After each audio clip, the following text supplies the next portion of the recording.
Alrighty, folks, we're back. We're back with more Echo. Joining, of course, is Rowan. Hello. So, yeah, let's. What is Rowan? What is Rowan? What is Echo then, Rowan? What is a Rowan? A Rowan is a they them. Echo is a question mark furry dating sim visual novel question mark by the Echo Project, a group of, I believe, 3 different people who made this and Adastra. For what I know, most of the music is free music that you could just get online. I think there's one artist, one designer, one writer. That kind of small team. I believe Howley is the writer, if I remember correctly. I think that's his online tag. Echo, however, is not a standard visual dating sim furry novel full of horny gay bullshit. No siree, this is a psychological horror at its core, heavily dealing in trauma, drug use, violence, torture, harsh language.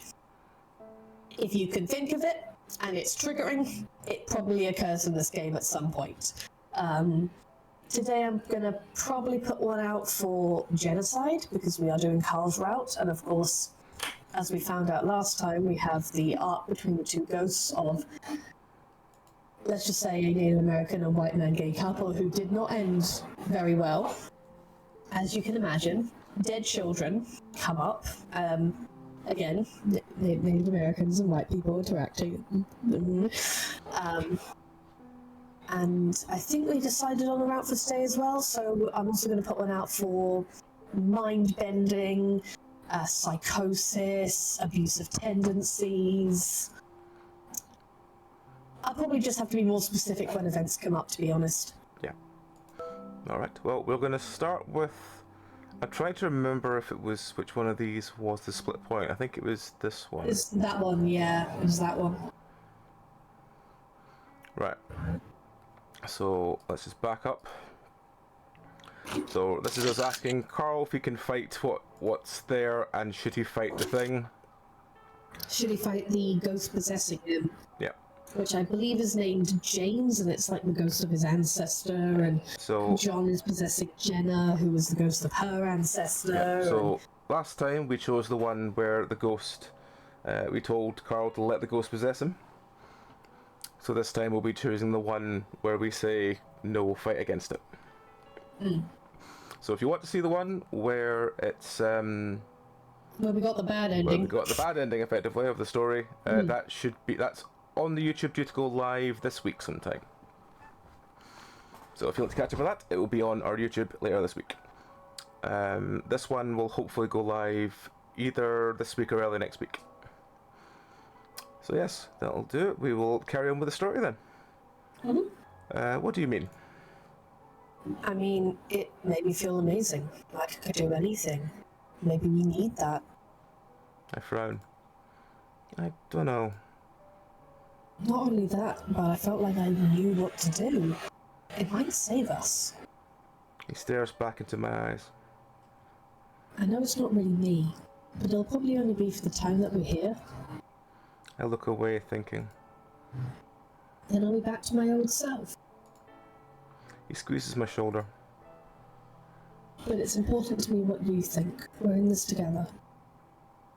Right, so before we chose to let it help us, this time we're going to choose fight. No, whether or not it made Carl feel good, I can't shake the bad feeling it gives me. I rest a hand on his. No, after everything that's happened, I don't trust whatever it is. Carl watches me closely. Seriously, we need to be more careful.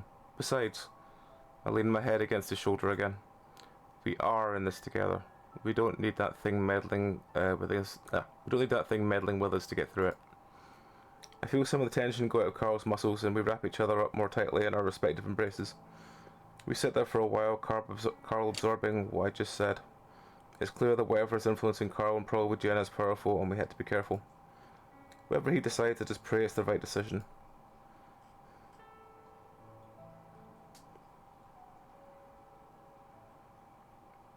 I wake up groggily, my head throbbing a bit from laying on the stiff pillow. Like the last time I woke up, it takes me a while to realise where I am. I just realised we didn't do backstories to where we got on this story. Okay.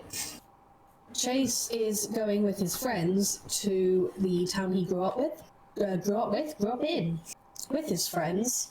They're all meeting back up again for the first time in a long time. This town is called Echo. Echo sucks more eggs than, I don't know, whatever that species of snake is that eat eggs for a living. It sucks, basically. This is a haunted meth town in the middle of bumfuck middle of nowhere. And it's only gotten worse since they've left. There is a long, sordid history of shit happening in Echo.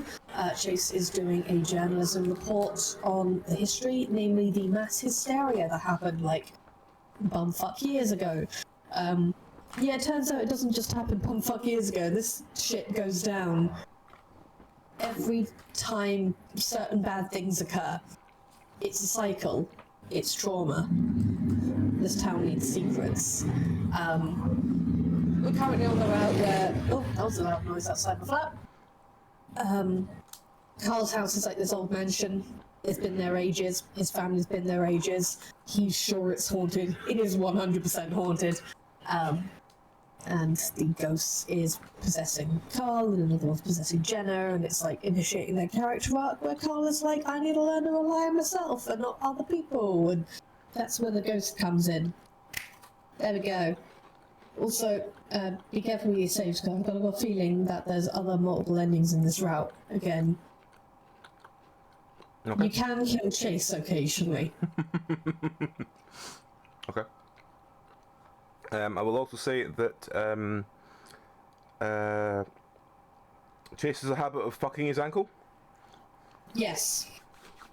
His stubby little otter legs keep falling out from under him. So he has damaged his ankle. I don't know how many of the times were in the other ending, but he's damaged his ankle at least 4 times so far, I'm sure. Like, he broke it and then he just keeps jumping on it, like, by accident every time more fucked up shit occurs, so... Yeah. So if he refers to his ankle Oh, being and bad, Raven's that's why. around. Oh yeah, So it's... There's Raven. He's there. Whoops. Oh, kitten. It's a shame. We won't have Tom to get awkwardly embarrassed about the otter blowjob line. Yeah, bless Tom. He did really good, He did do really considering he had no idea what this game was going into it. Bless his sweet little soul. Bless his So sweet what little to say? soul. Alright, anyway, let's carry on. Like the last time I woke up, it takes me a while to realise where I am. And just like the last time, I get a sinking feeling in my stomach when I realise where that is.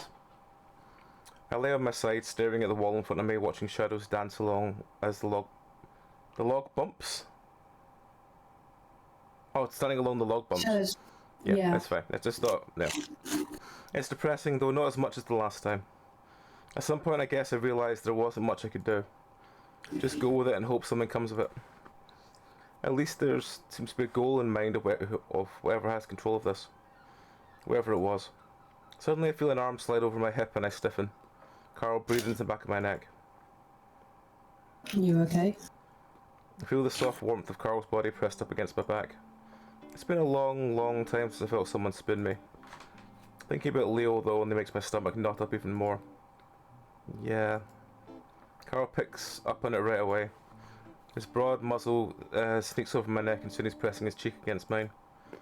I can feel him hesitating as he does it, his movements kind of jerky and awkward. I almost laugh, but I have to remind everyone that... remind myself that Carl probably hasn't done this before, at least not since high school. Definitely not with a guy, at least. A hand slides over my side, close to my crotch. He doesn't go lower though and keeps it pressed against my body. It feels nice having someone close to me like this. Even though I've given up on trying to understand the situation, I'm still scared about what's happening. I can feel Carl's head beating hard against my back. Carl's heart beating hard against my back. And I wonder if he's thinking about some things. Same things. That's when I feel his very hard dick pressing against my ass. I almost laugh again. Here I am in a haunted ghost cabin and my childhood friend is grinding up against me. Carl feels me tense up and lifts his hand away from my stomach. I'm sorry, is this not... I roll over abruptly to face him. His green eyes almost immediately look away from mine and I see red creeping underneath the thin fur of his ear. I decide to go with the same technique I used last night and slide up against his soft body before pressing my lips against his. That seemed to break the ice, and he immediately responds, pressing his tongue against my lips before I open them to let it in. Carl's surprisingly good at tongue kissing, better than Leo was anyway. It's like... That's an incredibly low bar. He glides over my tongue before flicking against my teeth. I'm momentarily worried about how I haven't brushed for at least 2 days now, but Carl doesn't seem to mind. He hasn't either, after all. He wraps his hands around my back, sliding one into my body so he can wrap me in a full embrace. The feeling of being enveloped by Carl's soft and strong warmth makes my heart skip a beat, and pretty soon I'm just as hard as he is. While my hands toy with his tail, I get to work running my own hands under his shirt, sliding them along his firm belly before pushing his shirt up. Carl tenses and giggles. Oh fuck, that tickles. I pause and smirk at him. I barely touched you. I give his stomach a light prod and he curls up a bit more, grabbing my wrist. Dude, I think I'm just not used to being touched like ah! I apply both hands this time, running them like spiders up his stomach and chest. Dude, no! He twists and writhes into my hand, desperately trying to stifle his giggles before finally snatching up my hands by the wrists. I'm reminded how strong he is when he easily rolls me onto my back, straddling my hips as he pins my hands above my head. You asshole. Carl's breathing heavily, letting out a little giggle every now and then. Sorry, I've just never seen someone get so... I pause to hear some movement from downstairs, followed by what sounds like Raven's voice. I'm reminded of our situation when I see some flakes of blood around Carl's nose and big splotches on his shirt. Oh yeah, hey Chris. It's alright. If I'm technically being in Carl's character, I guess I'm being a little loud. Yeah, how's your nose?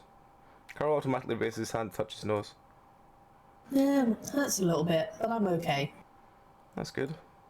I lay there in silence for a few seconds, feeling like the moment is kind of ruined. I look again at the walls, remembering that we should be looking for something instead of messing around like this. What you looking at? Not sure. Hey, we should be finding something, right? Hmm? My crotch is starting to get a little uncomfortable under the weight of Carl's body. I mean, didn't that ghost, ancestor, whatever it was, tell you that we need to find stuff? Carl rubs his nose.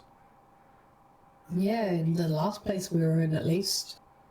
I guess it would be the same for this place, right? Unless it was what we already burned up. Yeah. Carl sits there quietly thinking. Well, I think I might try and look downstairs. You want to stay up here and look around? Yeah. I want to get the other two to start looking too. The threat of Jenna hangs heavy in the air, and the way we're both obviously avoiding it makes it all the heavier. What about your ankle? I flex it around. The twinge is a lot less sharp now, though the stiffness feels even worse. I think I'm okay. Let me try it out. Okay. Carl sits there for a while longer, then seems to suddenly realise that he needs to get off so I can get up. He scrambles off awkwardly and I sit up and swing my legs over the side of the bed. Pressing my foot to the floor, the twinge that runs through my ankle is minuscule. Standing up, I'm able to put some pressure on it before it hurts too much. The problem is I can't bend the joint at all, leaving me with an obvious and lumbering limp. I think I'm okay. Can I get you downstairs at least? I warm to the concern in Carl's voice, however I don't really want him and Jenna anywhere near each other. Especially after what she might have heard just now. No, I want to test it out a bit more. I turn my head to the back of Carl and still see a slightly worried look on his face. I'll call you if you need any help, okay? Carl purses his lips. Alright. Trip down the stairs is ponderous and awkward. I'm probably loud too, because when I reach the bottom I find both Raven and Jenna already staring at me. Hey. Hey. Jenna doesn't say anything, continuing to watch me. We stare at each other awkwardly for a bit before she finally moves her head to look down at my leg. How's your leg? Oh, it's alright. A bit stiff though. I grasp at the opportunity to talk about anything other than what we're obviously avoiding. I think I should be able to walk normally, maybe in a few days. Hopefully in a few days we'll be out of here so you can do that. Yeah. Jenna's definitely not herself right now. Her eyes are vacant, dull, and it's hard to explain, but they lack the mischievous and compassionate look that I'm used to seeing. Her voice is weird too. It's deeper, more husky. Well, we'll be out of here by then. Or even says it with a grin as he leans back in the chair he's sitting in. Yeah, actually I wanted to talk to you guys about that. About what? About how we're gonna get out of here. And how do we do that? Well, I was thinking that the last time we were able to unlock the door, all we had to do was find that letter. Raven blinks at me. So we found a letter? Or something like that. We just need to find something, I think. We did find something. I look over at Jenna. Huh? I said we did find something. Carl burned it. Oh, well, I don't think Carl burned it. He did. I pause. But there's got to be something else, or maybe whatever's doing this is a way of putting something else here. The others don't say anything. I don't know, but we can't just sit here looking around. Looking around is the best we can do. The least we can do. Where is Carl? Jenna's standing up now, looking at the ceiling. Faintly, I can hear the clopping of Carl's hooves on the soft wood. He's looking around upstairs. Jenna continues to look up at the ceiling, her face stony. Let's start in this room. Raven stands up and starts walking along the wall, looking up and down the logs, prodding at the spaces between. Jenna's still looking up at the ceiling and I worry she's going to try and go upstairs. Hey, Jenna, could you come up and look around in the kitchen? Jenna looks back at me. Huh? My ankle is still kinda hurts. It'd be nice to be able to lean on someone if I need to walk, like I walk far, like to the kitchen. Jenna paused before moving over to my side. She stands there stoically and I awkwardly wrap an arm around her shoulders. Thanks. Yeah. We amble slowly to the kitchen. Jenna stops in the middle of the room and waits. I guess I'll start at the cabinets? My voice goes up at the end like I'm asking a question. Jenna doesn't say anything, so I stumble away from her, again awkwardly before finding support in the wooden pantry. I hesitantly start opening some of the cupboards, feeling a lot less into the idea that I was just a few minutes earlier. Jenna stares out the window. So, are you okay? She finally looks back at me, frowning. I'm fine. Why? You're being really distant? Do you need me to stand next to you? No, I mean, you seem like you're not really here mentally. I'm sorry? I open another pantry door to a set of glass mugs. Is it something to do with Carl? I know that Jenna's going through something similar to what Carl is. Just have no idea what it's doing or why. Something that wants to go as unsmoothly as possible, clearly. I don't have a problem with Carl. I mean, what you did yesterday... I just have a problem with the way he acts. He can do a lot if he puts his mind to it. It takes me a moment to realise she's talking about what happened before all of this. So, you attacked him? What? No, that was something else. I turn around and finally see something familiar about Jenna. Some life in her eyes.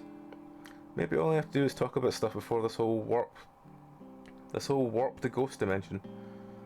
I mean, he tries, he just has problems. Shouldn't a psychology major know that? Jenna looks away from me. I guess, but I'm not a therapist. So what? So I don't know. No, I mean, shouldn't anyone have sympathy? I'd have a little more sympathy if he actually tried to get help. Yes, but it's not that easy. Again, I don't feel like I should be explaining this to someone who has 4 years of psychology under her belt. I tried to get help, but I didn't feel better for years. Jenna doesn't say anything. Carl's problem didn't really start until his first year of college. I keep pulling open cupboards, my heart's sinking a little more each time there's nothing inside. I mean, he has problems before, but it's only getting worse for him. Well, it doesn't matter what I think about Carl right now. We're trying to find a way out of here, and screwing around isn't going to help. Jenna says it in such a way that I feel like it was supposed to be pointed. There's little doubt when she heard us messing around upstairs. I sigh in reaching up to pull open the last cabinet. He's not who you think he is. It's so quiet and deep I'm not sure it's Jenna that said it. I turn around, but she's already on the other side of the room, standing next to the opposite set of pantries. Did you say something? She doesn't respond. I stare at her for another few seconds before slowly turning back around. The fur on the back of my neck prickles at the idea of turning my back on her. Why do these damn ghosts have to be so subtle and cryptic? If that's what it is, of course. It seemed like James had no trouble telling Carl about the whole clue finding crap. Why couldn't they just tell him, or even Jenna right now, instead of just creeping me out? The kitchen isn't very big, so I run out of things to search through pretty quickly. I skipped the area around the window though, not having forgotten what happened yesterday. Yesterday? I don't know how to keep track of time in this place. I look back over at Jenna, who's still in the same place, staring at the pantry. The thought that maybe I myself could be possessed momentarily passes through my mind. For some reason I doubt it, even though I'm not sure why. I don't really feel Lol. like it. Lol, he is possessed. He's been possessed for like 10 years at this point. I don't feel like I'm of interest to whatever it is that's doing this. At least not directly. As I continue to stare, I see something past Jen at the base of the stairs. A ram's horn curling out from the corner of the entrance to the stairs. I stare for a moment. Hey, I'm gonna go upstairs. Jenna's head snaps back sharply to stare at me, and I swear I heard her neck crack. Just to see if he's found anything, I'll be back. I awkwardly sidle my way from the kitchen towards the stairs. Jenna's gaze follows me the entire way. Once I reach the base of the stairs, I find Carl standing there. He jumps when I come around the corner and stands straight up, one hand resting against the wall. His eyes are red and the short fur on his face is all mussed up.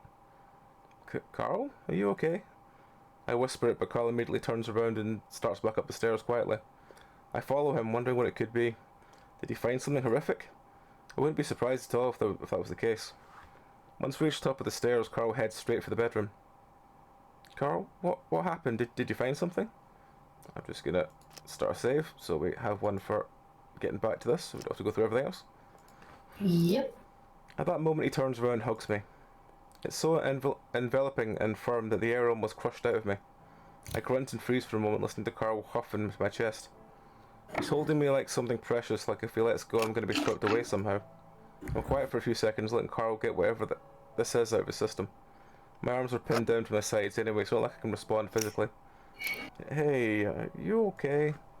It's a dumb question because none of us are okay. Carl finally lets go.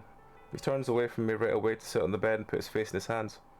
My shirt is damp and I look down to see two wet spots where his eyes have been. Tentatively I sit down next to him at the foot of the bed and put my hand on his back. Hey, what happened? Carl sniffs loudly, wiping his eyes before putting his face back down in his hands. The ram sighs before finally straightening up to lean back on his hands, looking away from me. I just feel like shit is all. Can I help? I just had a moment. Couldn't breathe. I keep rubbing his back, knowing that there really isn't anything I can do. A panic attack? How come? Lots of things. Carl shivers under my touch. And, I feel like everyone's mad at me. Why? No one's mad at you. Oh, Jenna, first of all. But I feel like everyone thinks this is my fault or something. What? Why would any of this be your fault? He was probably right up at Jenna, though. It's my house, my great whatever, it's all just my shit. He sniffs. I don't know, just being alone gets me thinking about this stuff. And how I'm still fucking everything up. Dude, Jenna told us fucked up things are happening everywhere, not just your house. I look around, which I'm assuming we're still in. Maybe? I look back down at Carl. What brought all this up? We're all just working together to get ourselves out of here. Carl wipes his face and sniffs noisily before sitting up straight. I wasn't finding anything, and I started thinking about what would happen if we never find anything. That's not going to happen. These things that are doing this are trying to tell us something, right? I don't know about that, man. They just seem as confused and angry as we are. Carl looks back at me with his reddened eyes. It's like they're fighting too. Yeah, I guess they're having some issues. Carl reaches out and I let him pull me into his side. I don't resist and Carl chuckles. And it's just creepy being up here alone. I fit against him almost perfectly and laying my head against his shoulder. Sorry. For what? I feel like I should be the strong one. Huh? And you've already seen me cry, like, twice. Hey, I don't believe in the strong type of crap. I rest my hand on Carl's thigh, squeezing it. You're strong for the other person when they need it, and both people will beat that eventually. Carl shifts against me and he laughs nervously. They're talking about us like we're a thing. Aren't we a thing? Look at what we've done right now. Look what we're doing right now. I don't know, man. It's hard to say when you're stuck in a haunted cabin. I feel him press his nose to my head, inhaling. This place is doing weird things to me. I squeeze his thigh again. Yeah, we could talk about that when we actually get out of here, when this stuff isn't fucking with our heads. So, we are a thing, but just in the ghost dimension? Sure, for now. I'm fine with that. For now. He breathes in deeply. You smell good. I snort. What do I smell like? Like the ocean. Do it in a river or besides the river and ocean smell bad? Yes. Carl nibbles into the side of my neck and I grasp, trying to pull away from him. He pulls me back easily with his superior strength for pushing me back on the bed, teasing at my neck with his warm nose. Carl, stop. I hiss at him, trying not to burst out laughing. He mumbles again against my neck. Hey, I'm just getting you back for earlier. I giggle helplessly behind a closed mouth, trying to keep quiet. I can't deny it like this, but Jenna's criticisms minutes earlier had me feeling hesitant. He starts to move lower, but at that moment I hear a mental clang echo up the stairs. We both pause and Carl's large ears are perked up under his beanie. I prop myself up on the elbows and look towards the doorway. I guess we should get back to searching? Yeah. With the moment clearly over, Carl sits back up on the side of the bed while I straighten out my shirt. Y'all found something? Raven's voice drifts faintly up the stairs. Carl and I look at each other. Hey, maybe we won't need to. You want to go check? Yeah, wait here a sec. If there's nothing, I'll come back up and help you look around, alright? Okay. Carl skits to the side so I can get off the bed. It takes me a few minutes to get down the stairs on my stiff ankle. Once I get into the kitchen, I'm confronted with an odd scene. Jenna's halfway into the wood-burning stove, reaching into the back, probably up into the metal tube. What are you doing? She found something.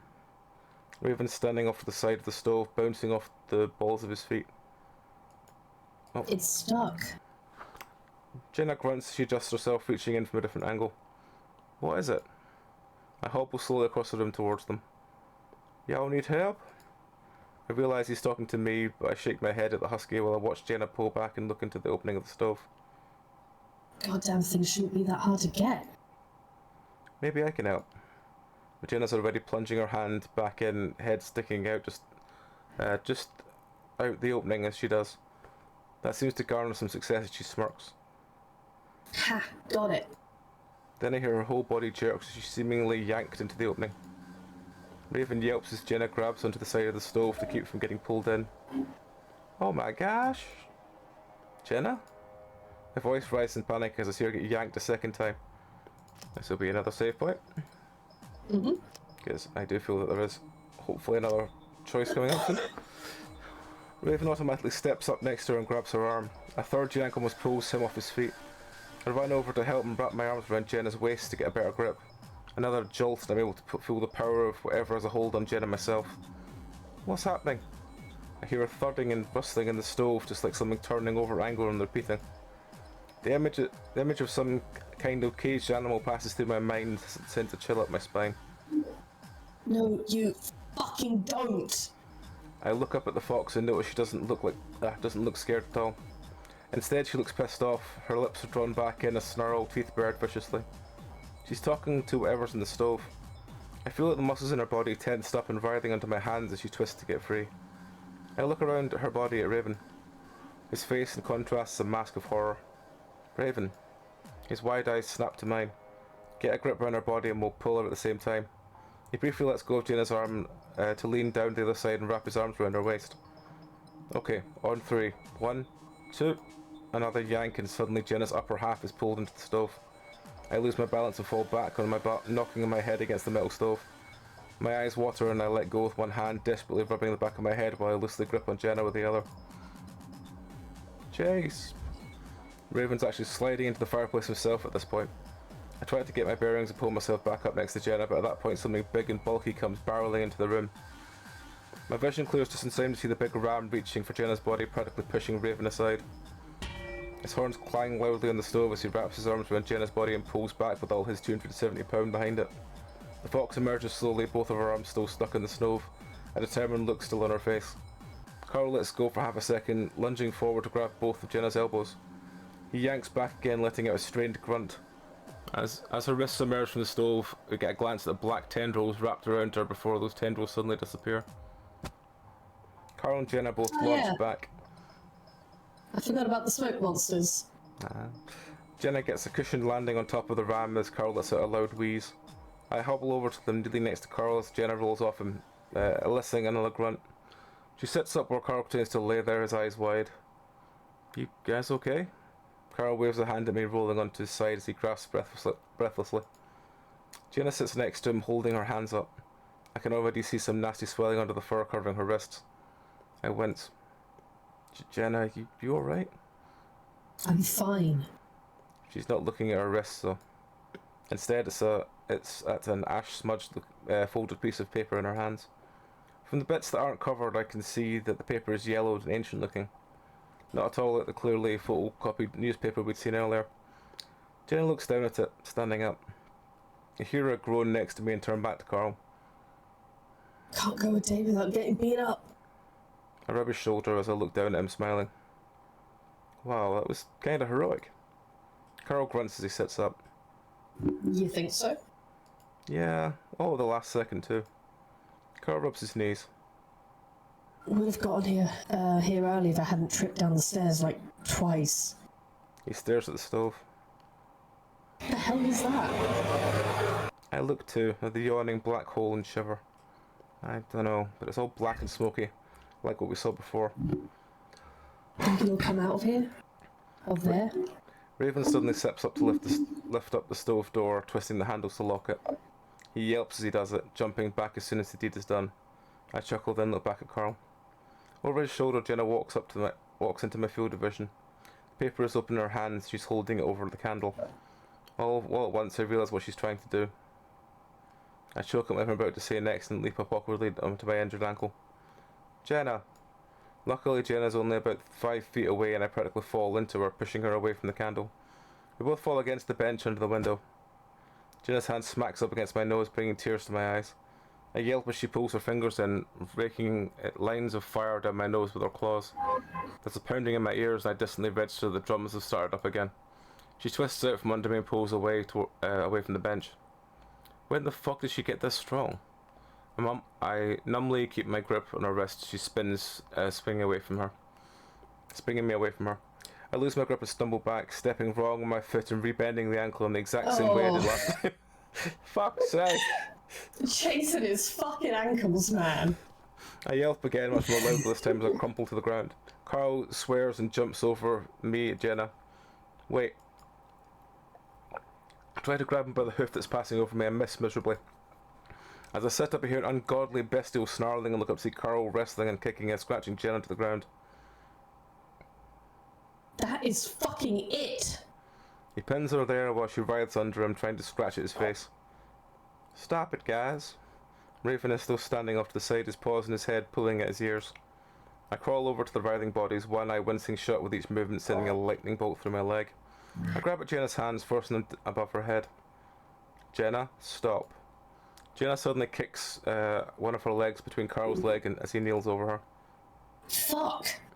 He crumples over on top of Jenna, lying on her legs as she tries to pin his thighs together.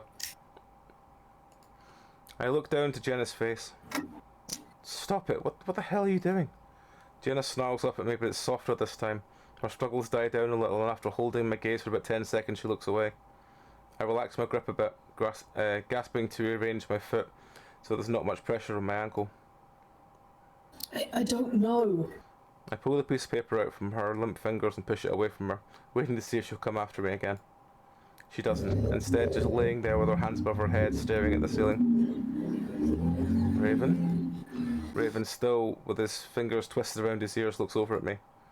Yeah? Take Jenna upstairs, take a nap or something. I think we need to be kept separate for now. As Raven hurries over to Jenna, Carl rolls off with a groan. Raven's easily able to coax Jenna up from the floor and they head upstairs, Jenna looking down at the floor all the while. I scoot over to Carl, holding my breath as each drag sends another spasm through my leg. He's on his side, hands between his legs, he squints at the wall. Once he notices me, he looks at my ankle. Fuck, are you okay, man? No, I don't think so. I stepped on it wrong again. God damn it, what the fuck is her problem? It's okay, you're just gonna have to carry me again. Carl chuckles before letting out another softer groan. What did I say about getting beat up all the time? Are you okay? No, she hit me in the fucking balls. I sit quietly for a moment, the pain in my ankle fading into a more cold, electric sting rather than molten lava. What the hell is going on? Why would you try and burn me? Carl is quiet for a moment, then looks up at me again. You know, right? What?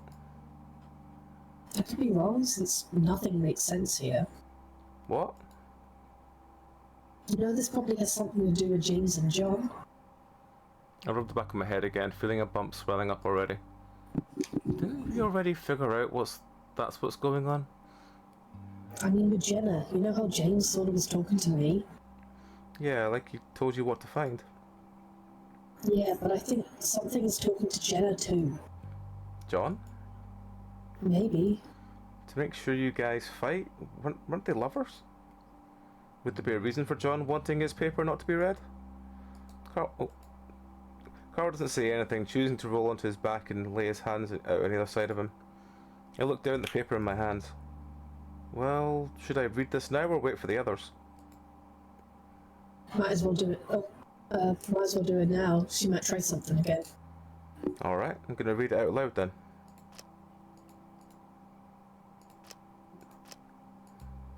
Carl waves a hand in the air, indicating that I should go ahead. I scoot back against the wall so I can stretch my leg out and start reading. My dearest John, I've been hearing terrible things lately. They say that you've been accusing me of the most egregious monstrosities. I dare not believe them. In fact, I will not until I hear your words for myself. There must be some sort of misunderstanding. Has one of my many political enemies pitted you against me? Are they using the missing native boys as a weapon against my campaign? I would not think that to be below them, but what concerns me most is you. Please visit me in my mansion. We must speak on this. I very much look forward to your company and believe that we can soon set this straight. Yours forever, James. I look up at Carl. He looks back at me. So, what do you think that means? Carl rubs inconspicuously at his crotch. I guess something went wrong between James and John. Well, yeah, but what? It sounds like he tried to frame him or something. I remember the newspaper clipping that had somehow gone up in flames. Hey, that newspaper article that burned up said something about a Mesita kid that went missing. So native kids were going missing and John used it to get at James somehow? Maybe. We still don't know if John was doing it anyway. James doesn't seem to know either. I wonder if he'd been better off if Carl with a little bit of James in him right now. At least then we'd have a better idea of what's going on, maybe.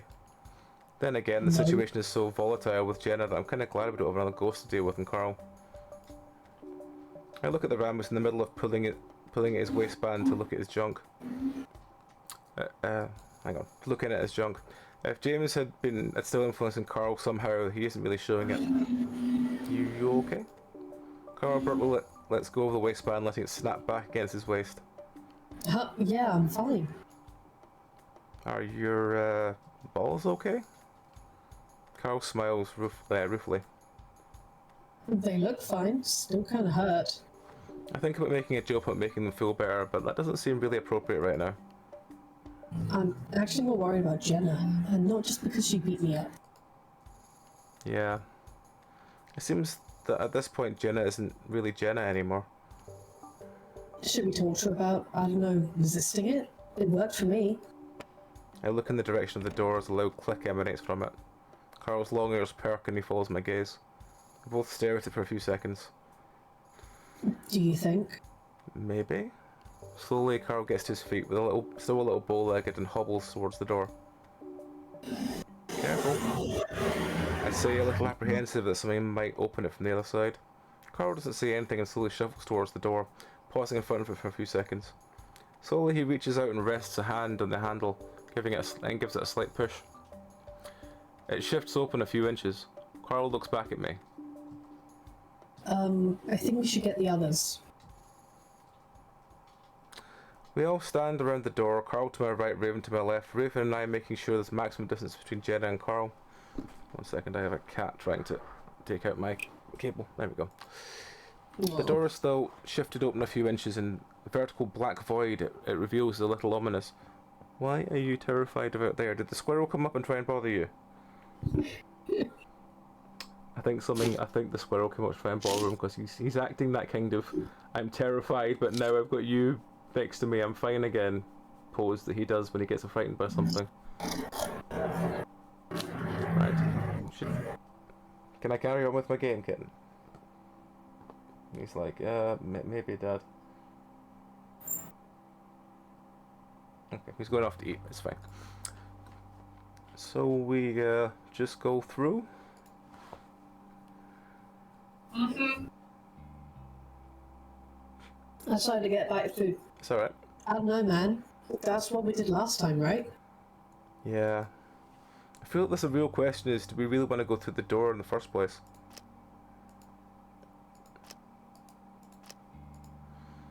Is it just going to lead to another terrible place where terrible things happen? I feel a void similar to this one I'm looking at open up in my chest. The thought of being trapped in a loop, going through door after door, leads to nothing but horror. Already this place is having an effect on Jenna that seems to be getting worse with each passing hour. How much longer can she keep it together? How much longer can she keep it together? What did the letter say? I tense up. Anything she does now is putting me on edge, like I'm just waiting for her to lash out again. My hand drifts conspiratorially to my pocket where the folded up letter is. I glance to my right at Carl, but he's got his eyes on the door. A few things, just more history stuff. About what? I decide at that moment I have to lie.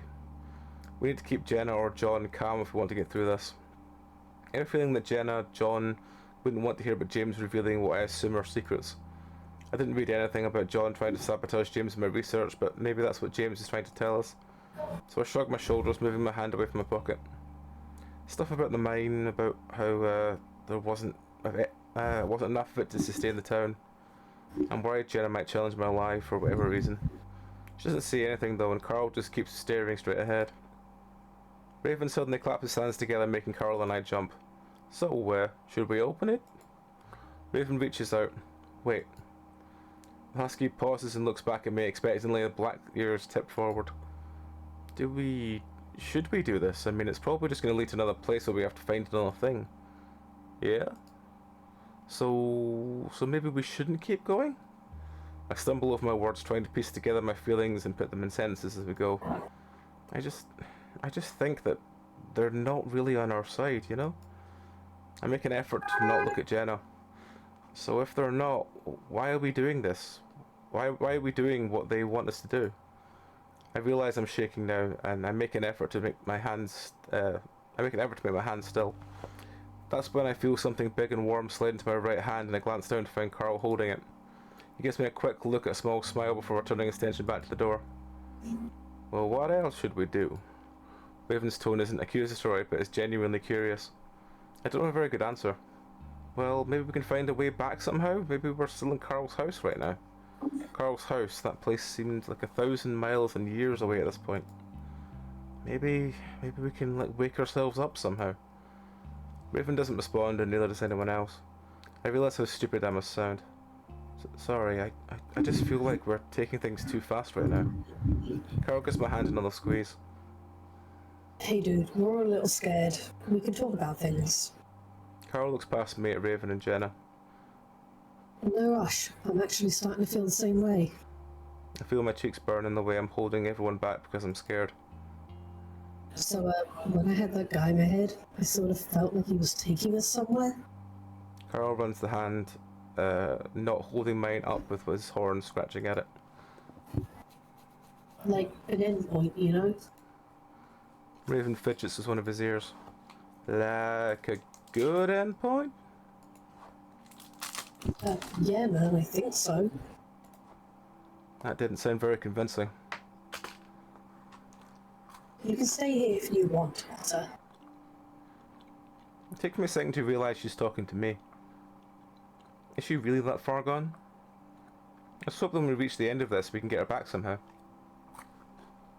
Whoa, Jenna, that's crazy.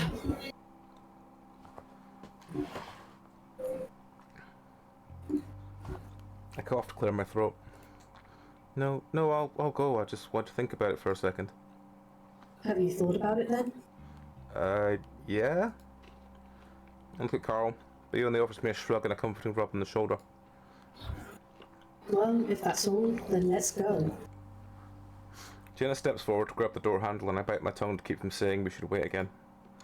The door swings open to reveal blackness, just like the last time. And like the last time though, there's a spot of flickering light in the distance.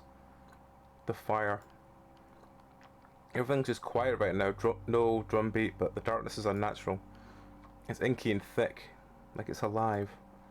I get the unnerving feeling that it's trying to eat the light from the fire. Maybe towards the fire. Jenna suddenly steps forward and just like that she's swallowed by the darkness. Jenna, wait. She ignores me. Carl gives his shoulders another shrug. Well, if she's being persuaded, I guess she probably knows where she's going. I see her form pass in front of the firelight a few times, then she's gone. Alright, here we go. Despite his nervousness, Raven sounds cheerful, almost stepping into oblivion. About stepping into oblivion. You ready to? I look over at Carl, he's gazing back at me warmly, an encouraging smile on his face. Dude, I'm reaching my limits too. If we have to do another place like this... His ears drip, almost looking defeated. I nod, swallowing as quietly as I can. He puts me onto his side by my hand and wraps my arm around his shoulder. Just stay close, okay? Yeah. I step forward and immediately we're immersed in blackness. Not only do things go dark visually, but the change is physical too. I don't know if it's all in my head, but I feel heavier, like the darkness is pushing down on my shoulders. It's colder too, to the point where I can feel the heat radiating off Carl's body when I brush up against him. Doing okay, man? Yeah, you? Yeah, I'm good. The going is slow and not just because of my injured, probably broken ankle. The ground is uneven and rocky, like we're outside walking in the desert. Which I realise exactly what we're doing when we walk straight into what feels like a sagebrush. Carl thrashes around with his hand, not holding on to me, and we're able to sort of stumble around it. Where the hell are we? I actually stubbed my toe painfully on a rock. Outside? Yeah, but where outside? The desert, right? So, do you think we're still in Echo? Carl's quiet for a moment. Maybe, but not really. I mean, I don't think we can just walk to our houses. I wonder if maybe all the others, TJ, Leo, Flynn, are out here, in the darkness. I want to call out, but I'm too nervous that that's going to attract something to us. I still remember the black figure dancing around in the fire we were walking towards this very moment. We're also close enough now that I'm starting to be able to make out Carl in the darkness.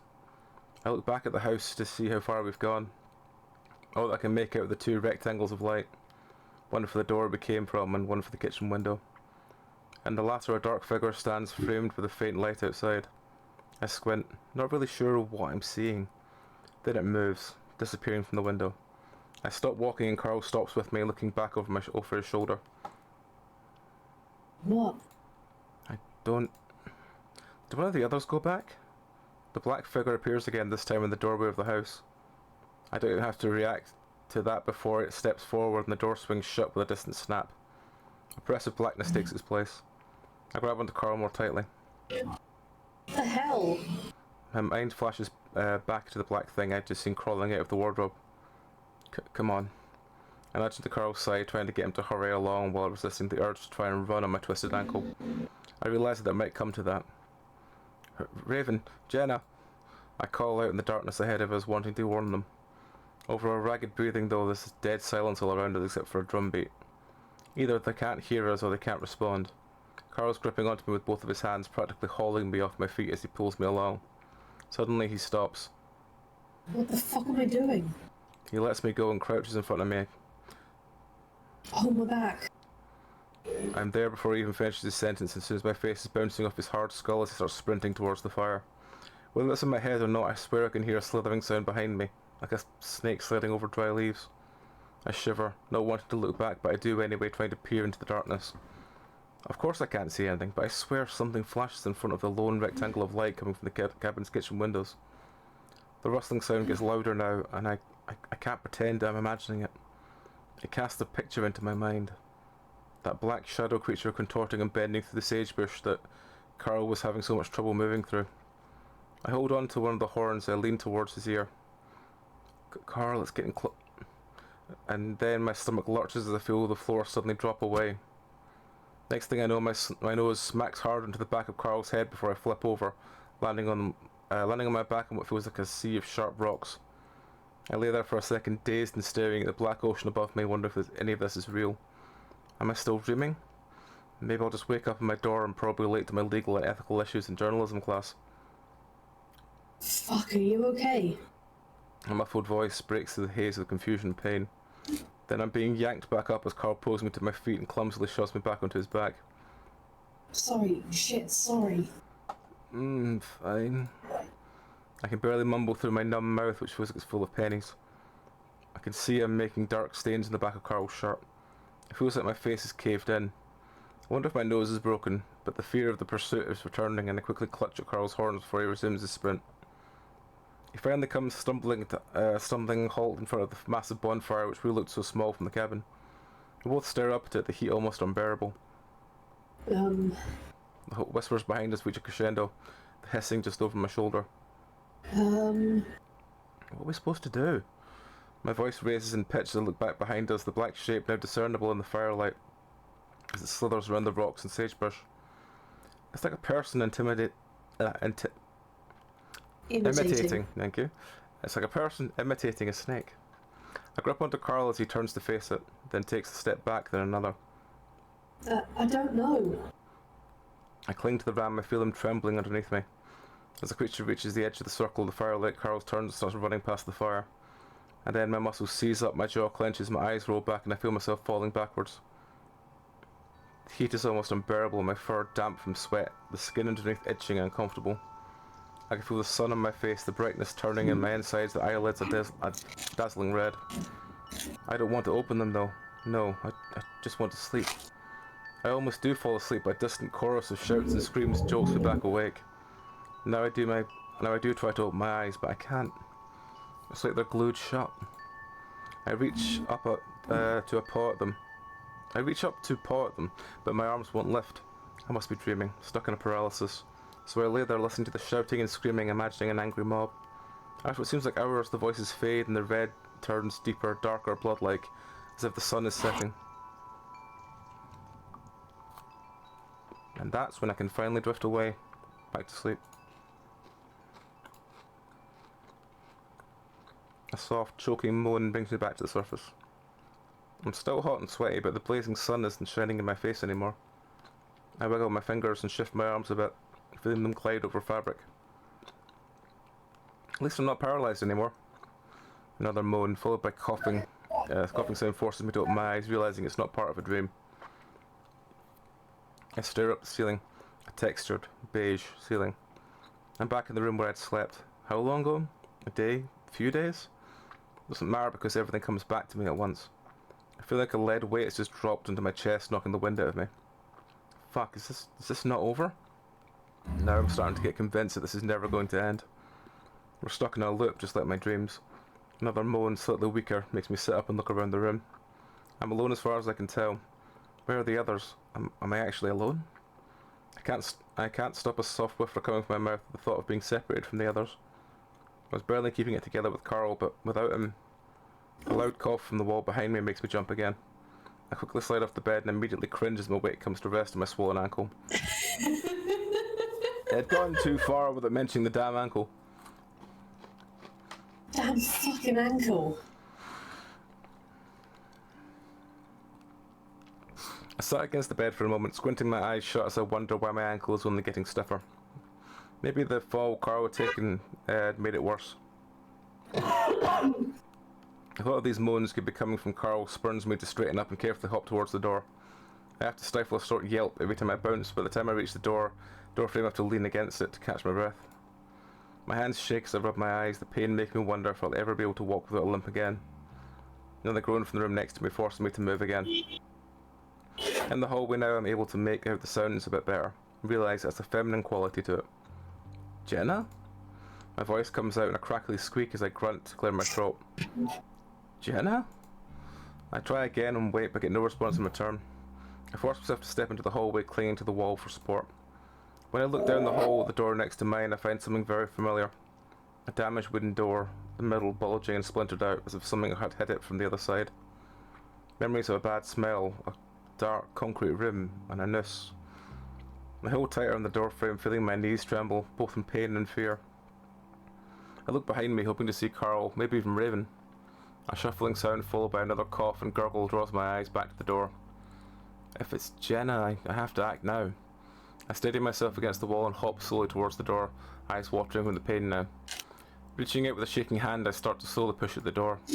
I'm hoping that I might be able to crack it open just a little bit and not draw the attention of whoever's inside. The door only shifts a little though, and seems to catch in the ground underneath it.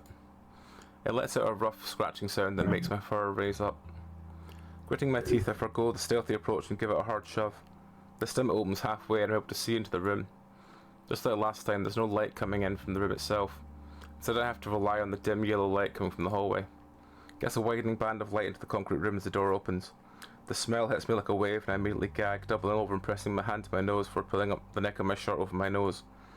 Sure, it smells like BO from 2 days of running in fear, but it's better than the sweet smell of rotting meat that's enveloping me. Still shaking, I peer over to the room while leaning against the door, but I'm only able to see cracked concrete floor and walls. The grunting, choking sounds reach a peak now and it's coming from beyond the band of light.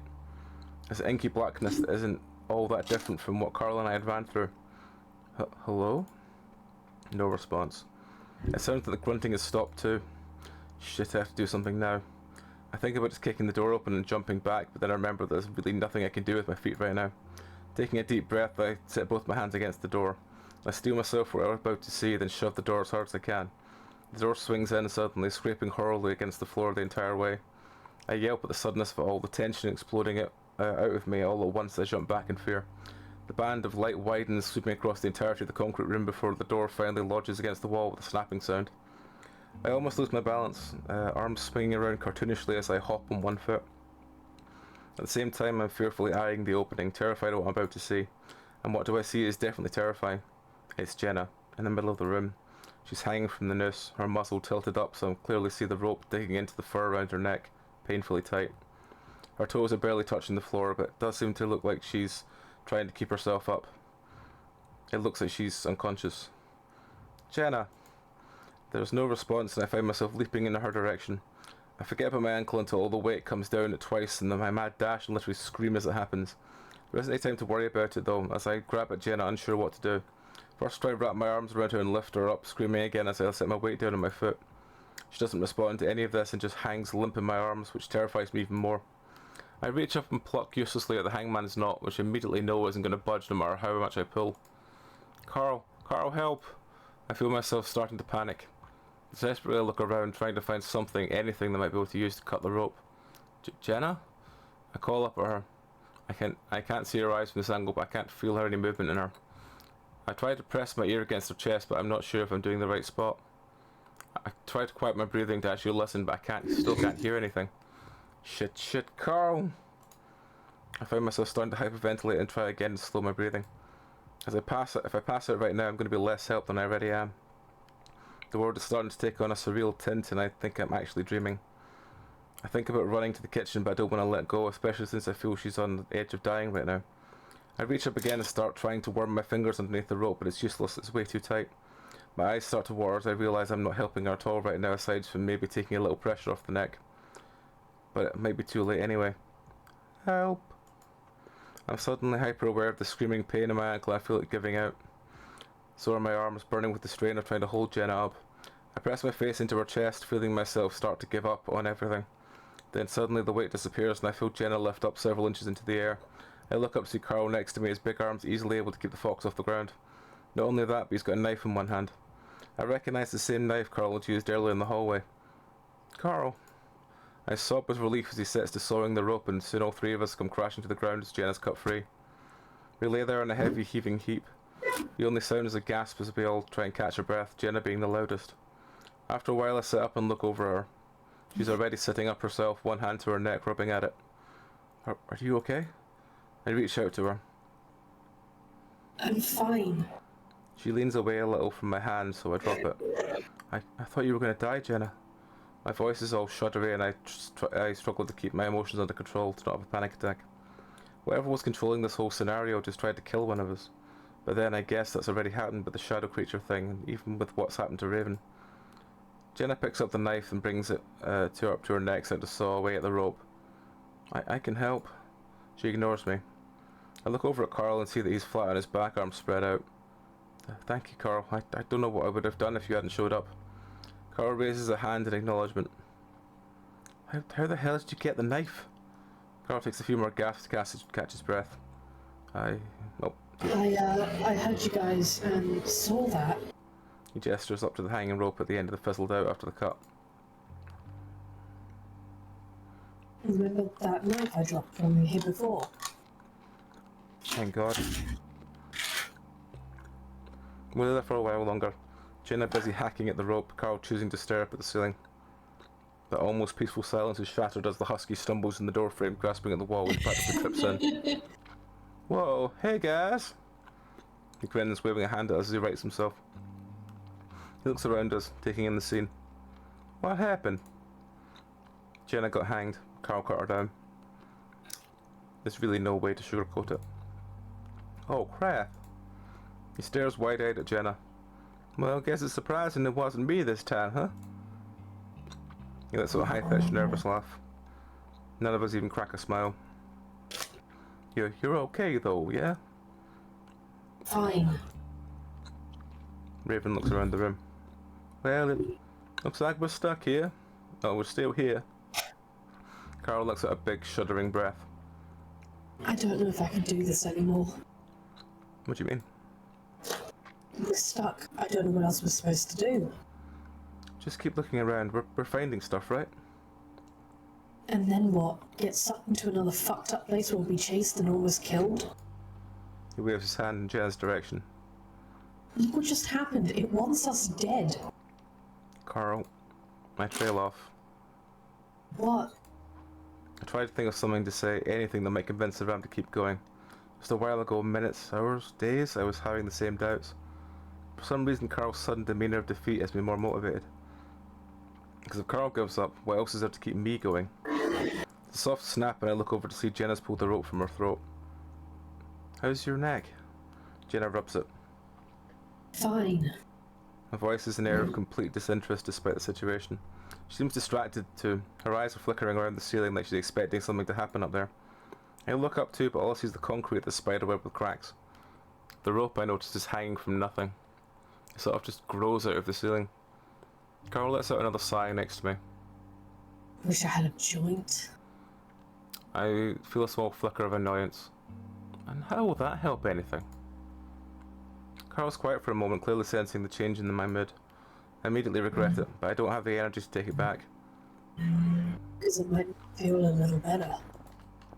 By making you feel less? We need to be alert right now so we can figure this out. I bring my tone back down to normal, realising how unfair it would be to get mad at Carl right now. I don't know if we can, though. Carl's lips tug down the frown as he looks like he's trying to keep himself from crying. Before I can say anything to comfort him, Jenna speaks up. You will. Her voice is dark, firm, and completely unlike the way Jenna's ever spoken before.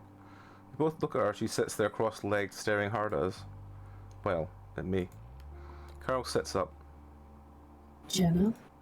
Jenna doesn't even look at him. Instead, she keeps looking at me. John? Now she does look at Carl. It's out of instinct, her eyes darting to him before looking back at me. I recognise that as almost unstoppable urge to look at the way you hear your name being called. Yeah, I would suspect that Jenna had been acting weird, but to think that she was that consumed by him? Carl glances at me menacingly. They haven't asked her directly about it yet, so I guess now's the time. Hey, Jenna, are you feeling okay? I'm feeling fine. It's just that you haven't seemed like yourself for a while now. What do you mean? I look over at Carl as he shifts himself around on the floor. Listen, when we first got here, even a little before then, I was feeling weird. Carl pauses as he seems to be searching for the right words. Sort of like something else had become a part of me.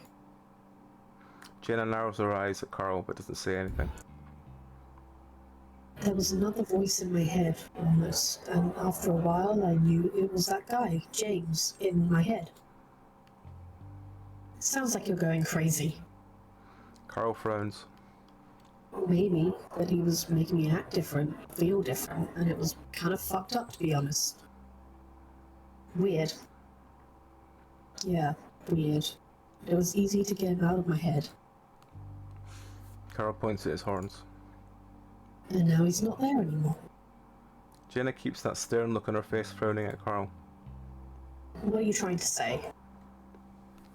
Well, do you know a guy named John? John the Gay? Not really. You keep mentioning him, but no one's told me who he is, aside from the fact that he was hanged. I remember the picture I'd taken of John back in Carl's crawl space. My hand feels my phone through my pocket. I almost reach in to pull out for remembering that it's dead. He was in some of the pictures with James Hendricks, the founder of the town. Jenna stares at me blankly. James was Carl's ancestor, right? We think that John was your ancestor too. He was a fox and had the same last name. So? So wasn't your family an echo since the beginning? Yes. So it seems like you're probably related to him, right? Jenna stares hard at me, then at Carl. Our family doesn't have records like yours, Carl. Carl frowns again. You say that like it's my fault. Maybe it is. Carl starts to sputter again, but I cut in before he can defend himself. See, Jenna doesn't talk like that. You wouldn't say something like that. Jenna doesn't say anything, keeping her glare at Carl. Carl clears his throat nervously. What I'm trying to say is, maybe your ancestor is in your head like mine was. I don't think so. Carl lets out a frustrated sigh. I mean, something's different with you, dude. I can see it, Chase sees it. And odd in confirmation. Raven suddenly cuts in. I mean, I don't know you that well, but we're going by how a normal person acts. You're not acting very normal. No, we're not in a normal situation right now, though, are we? Carl shakes his head. I know you can resist, like I did. Jenny, you've always had a really strong mind, way stronger than mine. Carl swallows. So it shouldn't be a problem with you to stop it like I did. Jenna shrugs. Nothing's wrong with me, Carl. We all go quiet then. Besides, isn't this about clearing James's name or whatever? Why are we talking about John? Jenna stares at Carl. Eyes moving across his face like she's searching for something. Carl stares hard right back at her. Unless you don't want to fight it? Jenna's expression remains emotionless. I mean, are you letting him? I don't know, Carl. Are you letting him control you? No, I already told you I fought him out. How do we know that's true? Carl throws his hands up. Dude, why would I lie? Carl looks at me for some help. Yeah, Carl's way different than he was earlier. He's himself now. But you know how do you know that? I don't know what else to say to Jenna to convince her. Of course I can't be completely sure. The only person that can know is Carl. He says he isn't possessed anymore and I trust him on that. Jenna, he isn't. Promise. Do you think James kept his promises? Carl and I share a look. Jenna, what do you mean by that? A strange look crosses Jenna's face, breaking out of stoic detachment that she's been portraying for the last however long it's been. It's confused, but also like she wants to say something with her mouth open again. Jenna? She seems to be frozen like that for a moment before she seems to finally give up, shaking her head. I don't know. She glares at Carl. He blanches defensively. What? You keep acting like this is my fault. Maybe it is. This time Raven cuts in before Carl can say anything. Is James stopping John from saying something? I watch Jenna closely, and that's when she finally looks away. I don't know. Jenna, are John and James upset with one another? Jenna shrugs, not looking at me. Carol looks out a sigh of frustration. Jenna, we need to figure this out. Listen, I don't know much about these guys, but it sounds like James and John are trying to tell us something. Raven looks back and forth between Carl and Jenna, and trying to stop the other one from telling us something. I rub my face with my hands, frustrated, just wishing these two assholes could tell us what they wanted to say. So they're trying to tell us something about the past, but they both don't want us to know what the other knows. Maybe that's just what we're supposed to figure out. So it's not as simple as just clearing James's name. John has something to say too, and he sure as hell wants us to hear it. I close my eyes. We're stuck in the middle of a possessed ghost fight with each of them trying to tell us their version of the story. The whole thing seems ridiculous and insane, but I really don't have anything else to go off of. Did you find anything out about them in the crawl space? I tried to think back. One sec. Oh, sure.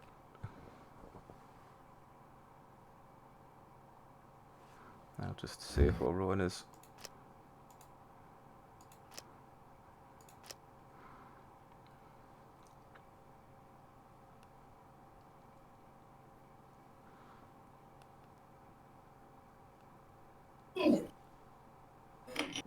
I'm back.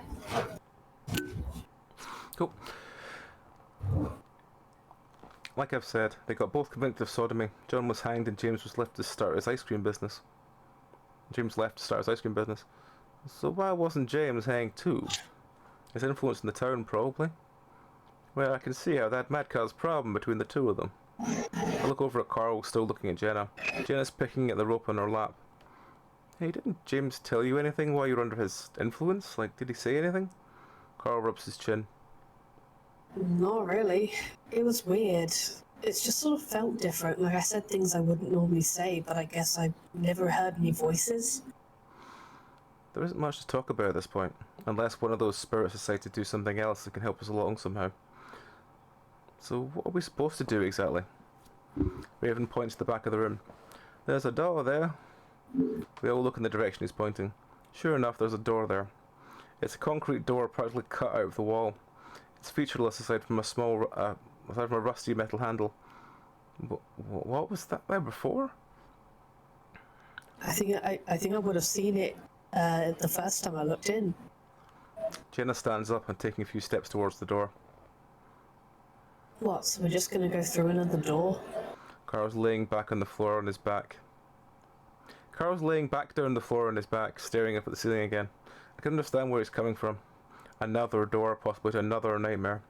But his sudden reluctance is making it easier for me to find the strength to keep going. I reach out, resting a hand on his. Carl, this might be the last one. It might be the way out. Carl snorts. Seriously, dude. You think they're just gonna let us go? We've accomplished nothing. We can leave you here if you'd prefer.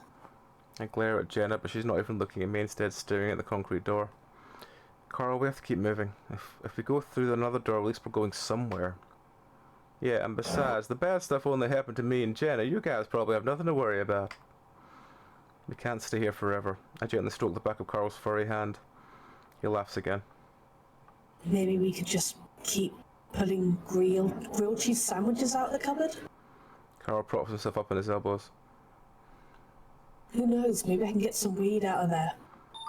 Carl looks back at the hallway, apparently seriously considering that. Come on, man. We're all going in together. I reach out both of my hands to him expectantly since I can't get up on my own. Carl stares at them contemplatively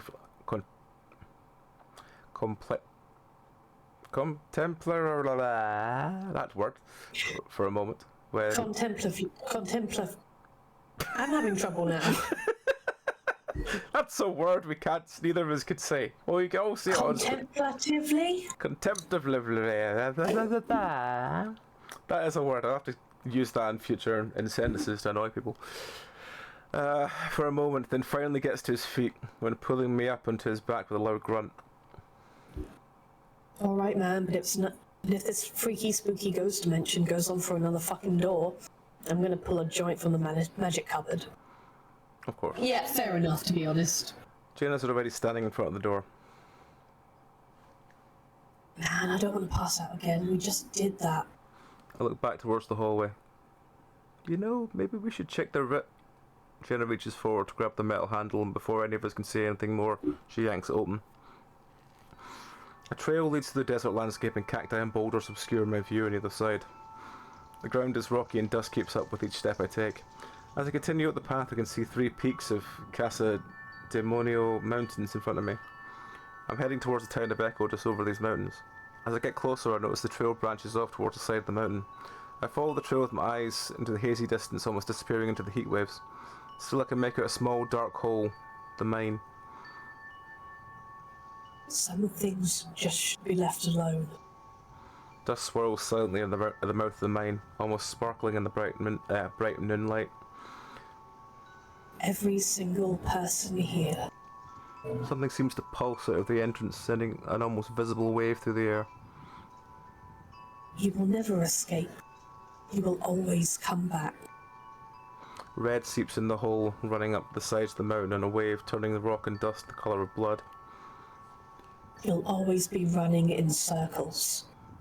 I start jogging up the trail, panting in the desert heat, not sure what I'm doing. The sky in front of me lights up with some ominous red colour in the direction of Echo. Somehow I'm able to scale the side of the mountain in just seconds. I get to the peak and look over the edge. I see the town, but it's not the town I remember, at least not all of it. Like Emma's in the distance to the left, the motel and supermarket are to the right, but the ruins by the lake aren't just old foundation remnants anymore. They're fully standing now, with their log walls and roofs. Several dozen more houses run up the side of the lake, standing in stark contrast to the more modern buildings further away towards Main Street. There's even a few buildings I don't recognise. And there, just below me, is Carl's house. But it's different. The mansion is bigger, the walls are lighter colour, it looks older. Somehow I'm already there, just like I got teleported straight down to stand in the road in front of Carl's house. I stare down the slope towards the town, and there next to the road is a wooden platform built under a tree. There's a rope hanging from the tree, a noose. I look back down at the town, all of the different buildings. But no matter what structure I'm looking at, one thing is the same. They're all lit up blood red. I watch as what looks like a spinning blades come slowly into focus above me. I tense up only for a moment to realise what it is. A ceiling fan. Wait, a ceiling fan? Isn't that... I sit up quickly, only to immediately swoon as the room starts to spin around me. I grip onto whatever I'm sitting on, so it happens to be soft and smooth. I look down to see I'm on top of a blue comforter. To my left, Jenna and Raven and Carl were stretched out next to me on a king-size bed. To my right, sunshine streams in from the sliding glass doors outside of which is a massive deck. Past that porch to the mountains and desert of Echo. We're back. Oh my god, we're back. Guys! I shake Carl next to me. He immediately swings a hand to slap at me, but I persist until he's forced to sit up, rubbing the sleep from his eyes. Jenna and Raven stir next to him. What is it? What happened? Guys, we're back. We're in your house, Carl. Carl finally snaps his eyes open at that. Raven sits up next to Carl and I see him sway with the same dizziness that I had earlier. Where are we? My parents' room. Carl's voice is hushed quiet as if he's afraid he speaks too loudly this will all disappear. Relief like I've never known flows through my body. Whether or not it's all a dream or hallucination or we're being drugged somehow, it doesn't matter. What matters now is we're home. Well, in Echo at least. I look over at Jenna, hoping to see her back to her old familiar self, but I find her staring around suspiciously, the dark look still in her eyes. Maybe that would take a longer while to wear off. I slowly push myself off the bed, the height of it all making it more difficult for my feet to reach the ground. I touch down my good foot and I'm a bit surprised when my toes come in contact with the cold hardwood floor. I thought this room had been carpet the last time I was here. I look back at Carl and see a confused look on his face, the fur on his brow crinkling in the bright sunshine. Something's a little off, man. What? Something's wrong. I feel the beginnings of that sinking sensation in my chest again. But why? My parents' room isn't this big. I look around. I guess it looks a bit bigger than usual. The balcony seems to be the right size though. And the floor. He points at my feet. Where's the carpet? Carl confirms my suspicion. The dread continues to grow in my stomach. Maybe they took the carpet out while we were gone. No one responds to that ridiculous idea. Jenna looks at the wall behind the bed and reaches out a hand to touch it tentatively. Carl lets out a loud, almost maniacal laugh. Sorry. It's alright.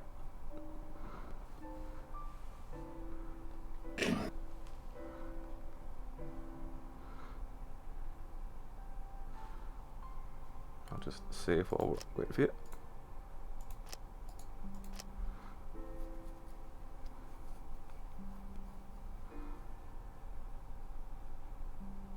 It's like I'm in a weird dream of my house or something. Carl pushes himself off the bed, his hooves clapping loudly unnervingly against the hardwood floor that shouldn't exist. Fuck. Yeah, fuck. I can see the same emotions I feel in my chest playing out in Carl's eyes right now. He reaches out to give me some support. Well, maybe there are other people here. Even Raven's cheerful tone is forced and strained. I guess I was expecting that we'd end up in another dream world or whatever, but the fact I'd thought just for a moment that we were back in the real world made this all more soul-crushing.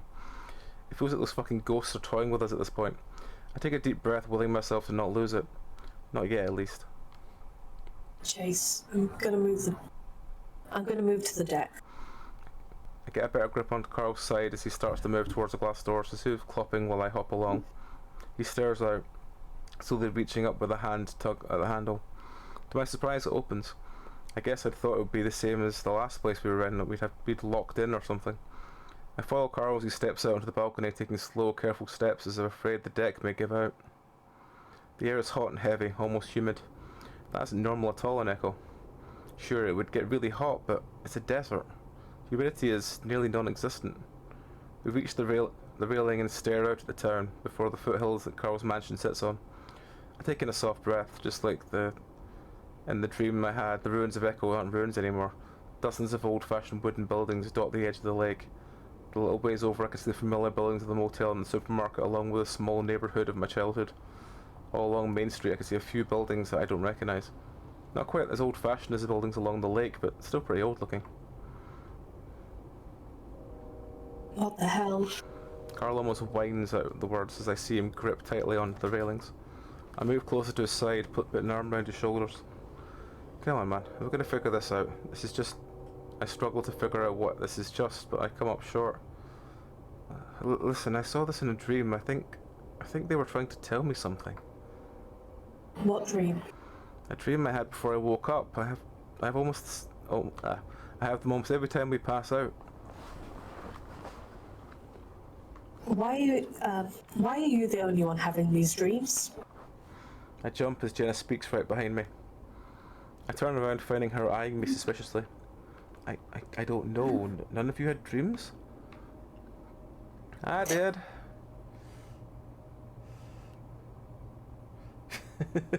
Welcome in, man. Welcome in. Thank you very much for catching the stream. We are playing Echo. It's a LGBT visual novel with horror elements.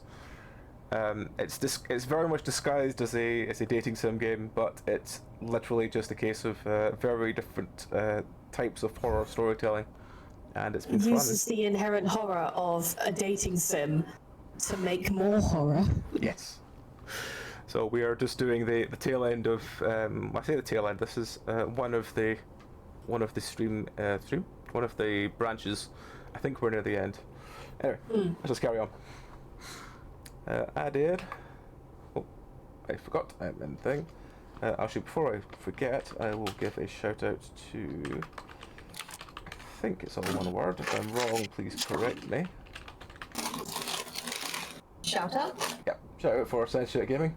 Hopefully I spoke your name right. Yeah, if anyone hasn't checked out Science Shit Gaming, you should. They are a bunch of awesome folks from predominantly Scottish folks, but there are, I think there's one, I believe there's one Canadian and one from Upper England somewhere.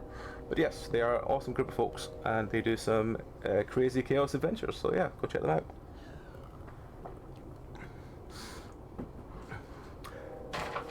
Dating is horror in general. That is very true. That is very true. Hello, Mia. Yeah, it kind of unpacks the ideas of like, you're dating someone from your old friend group. That's inherently a nightmare scenario.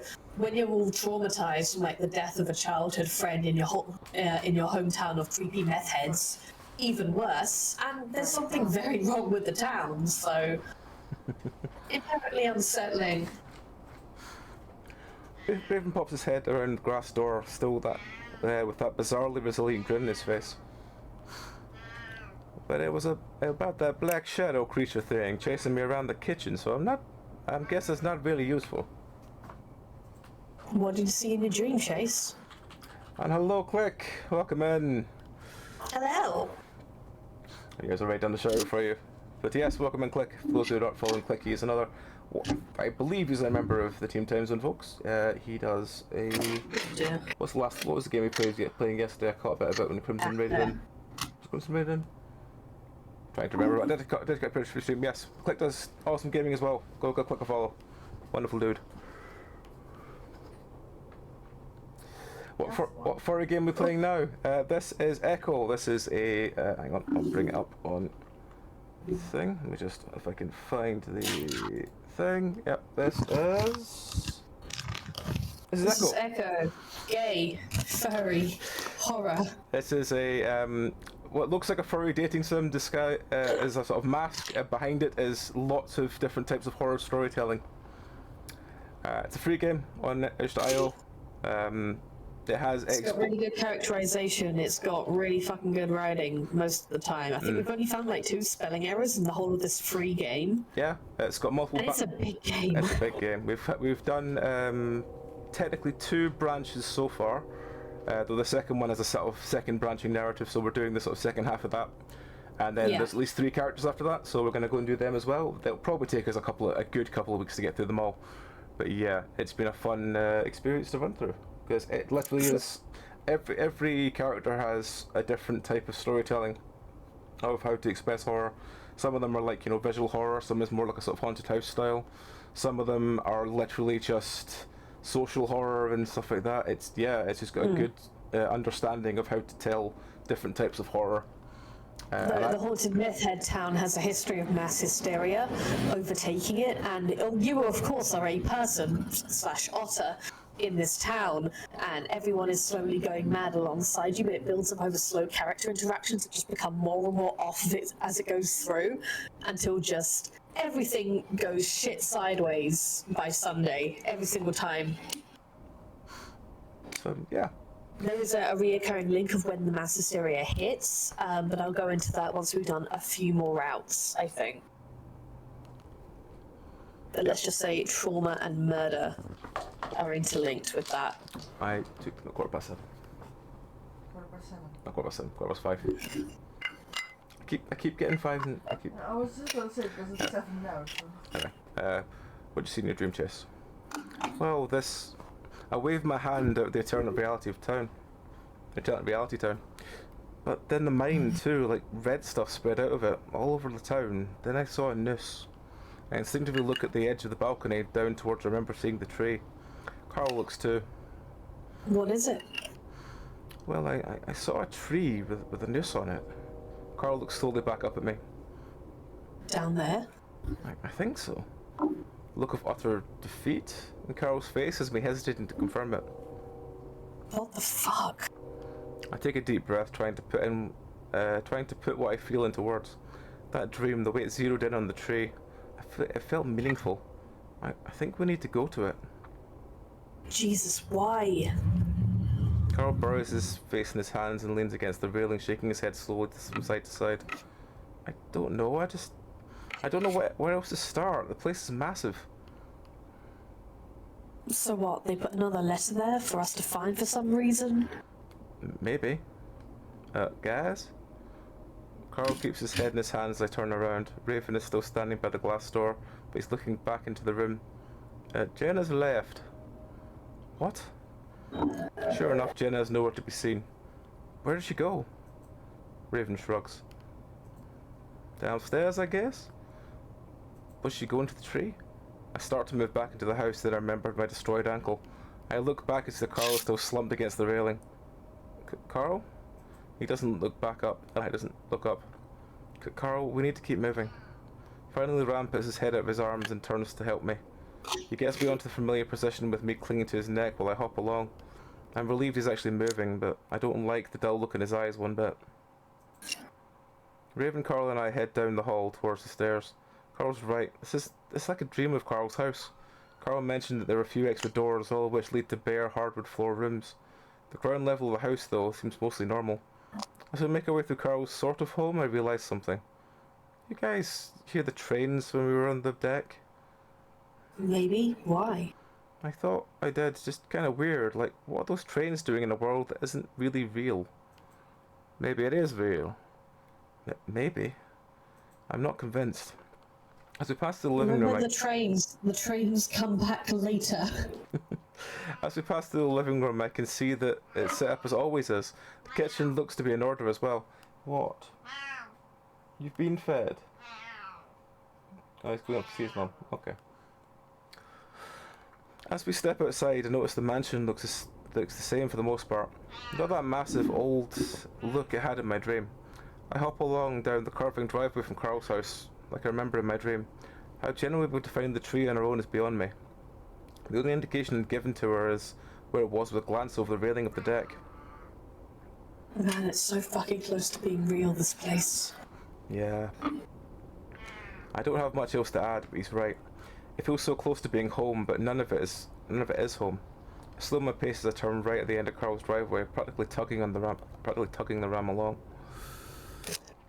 We move the short distance down the road, then move to the edge to the left of the road.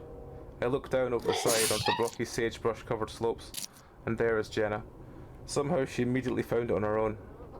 Hello, kitten. The old and rickety wooden platform sits under the tree. The tree and the platform definitely aren't in the real Echo. There was a few scant memories of a hanging tree in my research, but if it was still standing, we'd have gotten some film for my project. Like, we definitely know by this point that John was hanged, and John is currently possessing Jenna, so 2 and 2 put together, Chase, please. That's far too much of a leap for Chase. Yeah, his leg's too fucking short. His ankle's busted. That project seemed like something I'd been working on years ago at this point. I carefully start to climb down the slope, clinging to Carl. I'm about to call out to Jenna when I stop cold. Thank you very much for the bits. Thank you very, very much for those bits. And they say bless you to you, Rowan. Thank you. I'm allergic to my pet cats that I love. As we moved to the side, the thick trunk of the tree shifted in my field of view and revealed the noose. Unlike my dream, the noose isn't empty. Hanging from the noose is a body. From where I'm standing, I can't see exactly what it is. Its back is to us, and all I can make out is the head, hands and feet, and some old-fashioned clothes, overalls, a cotton shirt of some kind. The clothes look worn and old, like they've been sitting out in the elements for years. I stop moving, I sit staring at the body. Carl freezes too. I can feel his ragged breathing in my ear. Jesus. Carl gasps. I stare at what feels like an entire minute before I find my voice. Jenna? She's almost facing the body, so I can't see her face, but she holds up a hand towards me to quiet me before slowly pacing around the platform.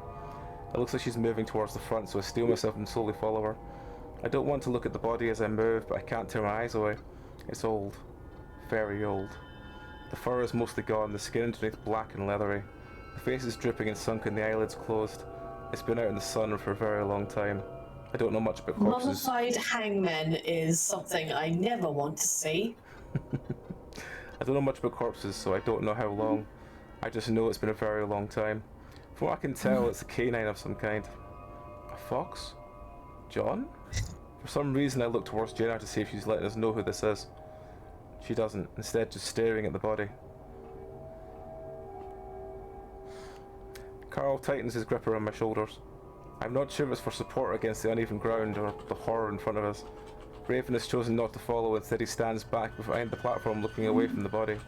I swallow hard, trying to keep my nerves under control, trying to look back at the situation like a simple task. Do you guys see anything? A note or something?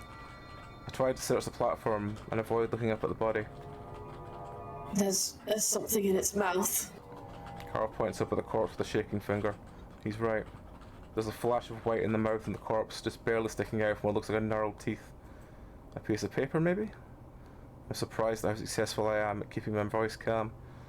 I sort of feel a little numb to all this now, but I think we're both realising at the same time what that means. That we're going to have to actually get that piece of paper. Fuck, man. Why do we have to do this? Why don't they just tell us what they want us to know? I cling to Carl as much as he's clinging to me, trying to keep him calm. Listen, I'll get it. It's just a body. No, it's not. Nothing's as it is in this fucked up place. Jenna suddenly turns to the two of us, causing both of us to flinch back from her. Chase, you need to get it. What? Why? You can't even fucking walk. I can crawl. He had the dream. They want him to be the one to get him. He volunteered anyway. That That doesn't make sense. It makes perfect sense. Why the hell don't you get it? Carl has adjusted himself so he's standing halfway in front of me protectively. Because that's what they want. That's bullshit. If you know something, Jenna, then why don't you fucking tell us? Carl's snarling at Jenna now, which is all the more impressive because Rams can't snarl. We can't be doing this right now. Here we are in this fucked up dimension in front of a mummified corpse arguing. I put my hand on Carl's chest. Listen, I'll get it. This is what they want, and this will help us move forward. I try not to think about actually going up the wooden steps to stand in front of the corpse, but I don't really have any other option right now. Carl doesn't loosen his hold on me. Fuck no, Jenna, you get it since you seem to know what the fuck is going on. Carl squeezes me tighter against his chest as he leans in to glare at Jenna. Jenna glares right back. I can see her lips trembling as she starts to holding back her own snarl. Stop it. Carl, let go. I'm going to get the paper. No, Chase. Carl, nothing bad has happened when it comes to getting these stupid pieces of paper. I'll be fine. The last one, Jenna got yanked. Yes, she did. She nearly died, but let's get into that. Carl looks down. Chase has the IQ of a fucking spoon. Carl looks down at me, his face etched with stubborn resoluteness. Let's just quickly... Oh, no, check it's the right one. Yes, it's the right one. There we go.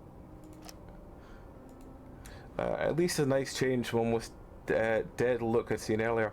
He stares at me hard for a good long while to try to the point where I almost blush until finally... Fine, but I'm coming up with you. I don't think... Shut up, Jenna. Each word seems to have to work hard to get itself out of Carl's muzzle. It's okay, let's go. I let Carl hold my hand as we both moved towards the platform over uneven ground. I noticed Raven standing off to the side, still facing away from us. I'd have to check on him later. The wood creaks softly under our feet as we make our way back up the steps. I focus on the hopping foot, not wanting to look at the body. Once we reach the top though, I realise I'm going to have to. Leaning heavily against Carl for support, I look up. The corpse's eyes are open now. Two yellow piercing eyes that have sunk deep into the skull. Stare back at me.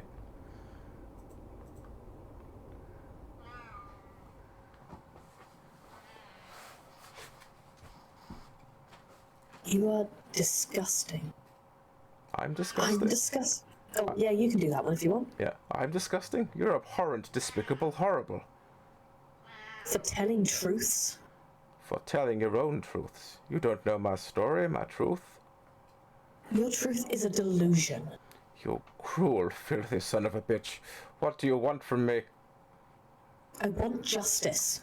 You and your people don't know the meaning of the word. Let it rest. Let me rest. And you'd leave me restless? Murderer. You may not have killed me physically, but you murdered my life, you fucking... The otter hears us. So, if he hears us, then it wants him to. Why does it? You think I know? Why does it create things in places? Lets us do small things and take it away. It's a game. My life, my reputation is a game to it. Ha! A game. Go on, why don't you tell him your truth? The otter works with you. I wouldn't help him even if I could. But you can't, can you? You are but smoke. Good thing too, you and your fucking lies.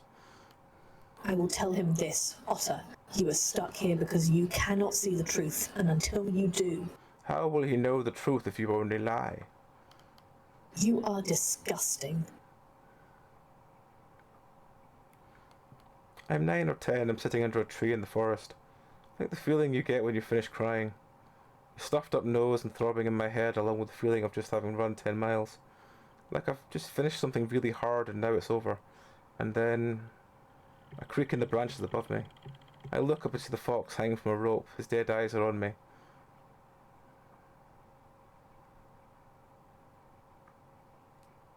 Why don't you get your ass up here and dig it out yourself then? He's awake. Chase? A big hand is cradled below my head as I stare at the horns waving around above my eyes. Between them hangs the fox. Hey, you okay? What happened? I don't know. There were eyes? I stare hard at the fox, but the eyes are closed. Yeah, me too. But you just sort of fell back. Sorry, I dropped you, and then I think you hit your head. That would explain the headache. My head throbs with each heartbeat. Why didn't you grab the letter, Chase? Are you kidding me?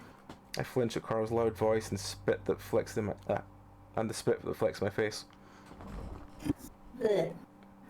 You just passed out, and then that thing had something to do with it. Like I said, dig it out the fucking mouth if you want to. Dig what out? I crane my head painfully to look at Jenna. She stands in the exact same spot, staring stoically. Raven has moved to stand next to her, but now his eyes are wide, staring at the fox. I turn my head back towards the hanging fox, and that's when I see the letter is gone. Where did it go? I push myself up, cringing as I once again forget about my ankle. Carl hardly fusses around me, helping me stand. I keep my eyes on the fox the entire time, but I don't see any signs of life. What happened? You fell. No, the fox. What happened to the letter? He ate it. What? How? It, just sort of gobbled it up. Carl's free hand gestures at the mouth. God. I lean my forehead against the ram's cheek as I close my eyes. So are we not supposed to read it? Raven's voice is small and quiet, nothing like his usual self even during the time we've spent here. No one says anything for a while. I clear my throat. I think I heard John and James while I was out. What did they say?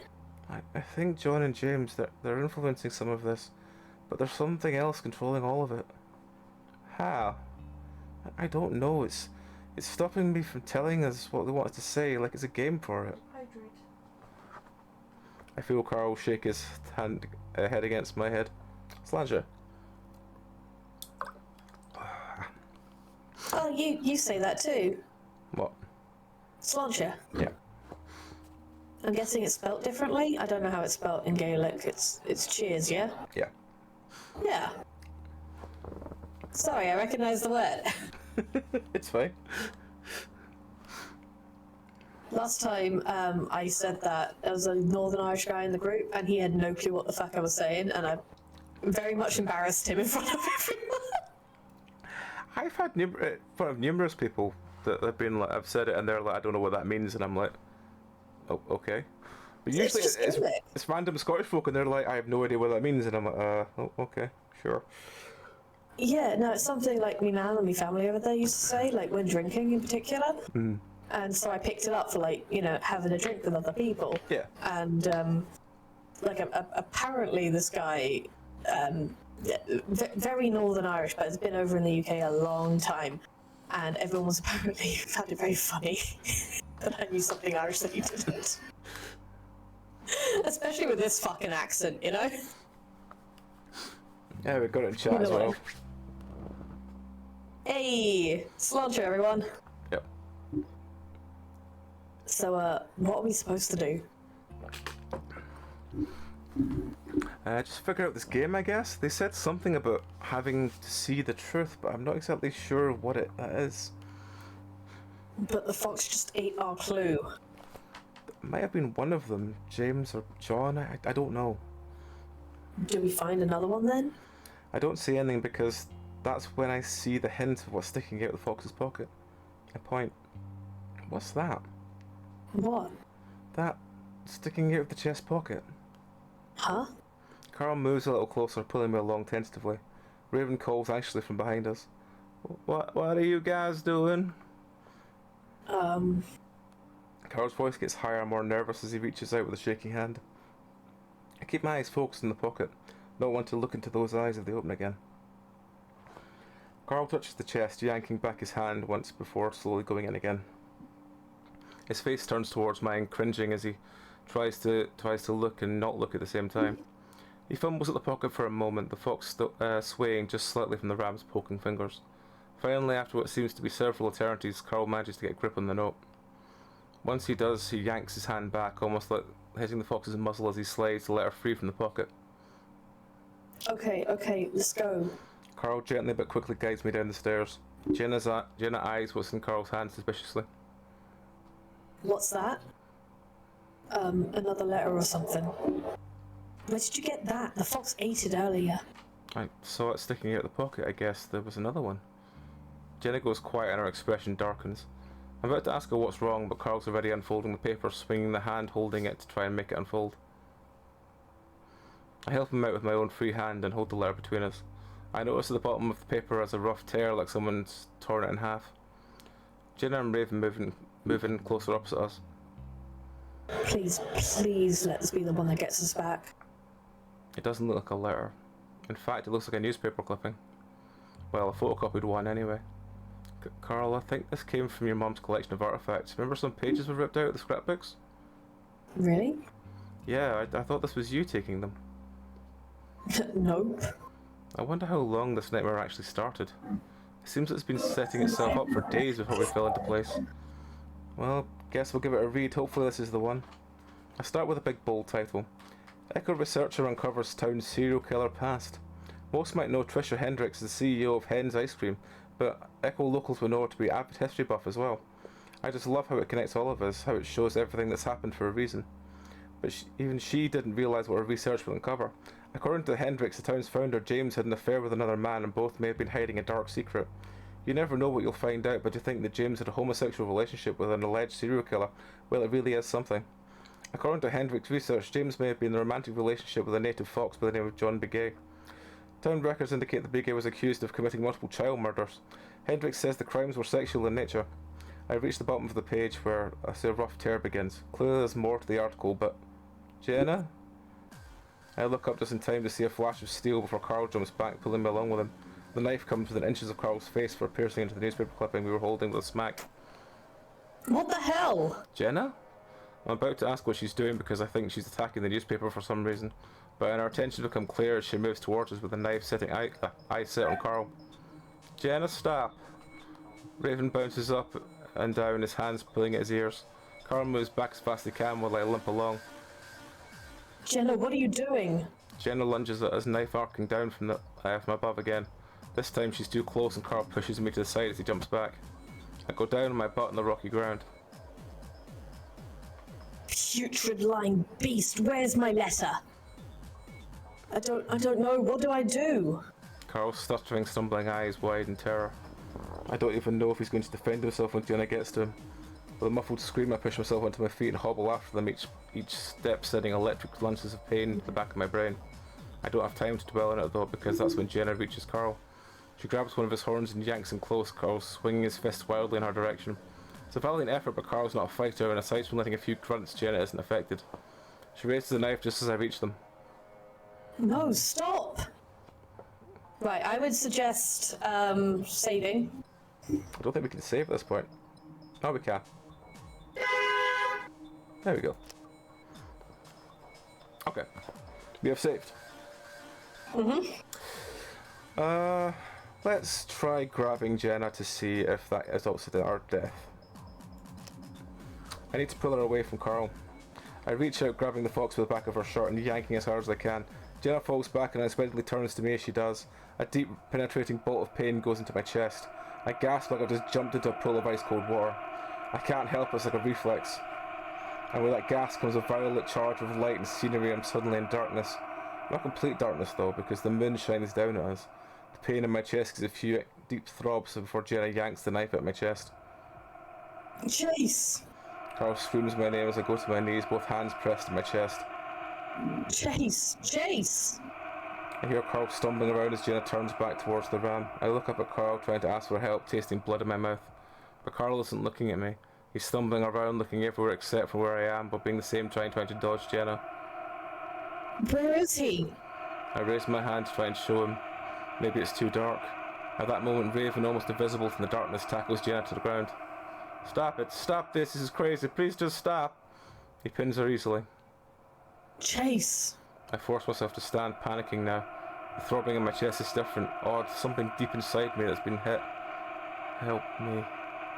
I stumble towards Carl, but he moves further away from me. Chase. He's crying now because he can't see me. I look behind me, seeing a few lights of Echo, all normal buildings under the moonlight. I'm back, but I'm dying, and Carl can't see me. I need to get help. I stumble towards the hill shakily, trying to climb up the incline of the rocks and dirt. My shirt is soaked and clings to my body like a second skin. Each pulse of my heart sends a wave of warmth over my chest and stomach. If I can just get to Carl's house, I can call someone. I can get to the top of the slope and to the actual road. There's a pop in the distance, a gunshot. Did you stab him? Raven, there's blood on the knife. Oh my god. Carl screams when he wants to turn back around, but I can only get to the house to get a phone, call for help from me and my friends. But everything's getting hazy and my legs are like lead. I can't even feel my ankle anymore. My ears are clogging up and my breathing slows down. All I can hear is my heartbeat in my ears, my breathing, and both are getting weaker. Darkness creeps in at the edge of my vision. Something lays on the road in front of me and my legs give out as I pass it. Slumped on my knees, I look at it and see the weasel. Duke? I can't tell because most of his face is missing and there's some little plastic things stuck in the bloody mess. I don't really care though. Everything feels peaceful for once. Quiet and peaceful. I stare down at my chest, watching as blood pumps out each heartbeat, staining all the way down to my knees now. The tunnel gets tighter. I sway. I fall. Into nothing.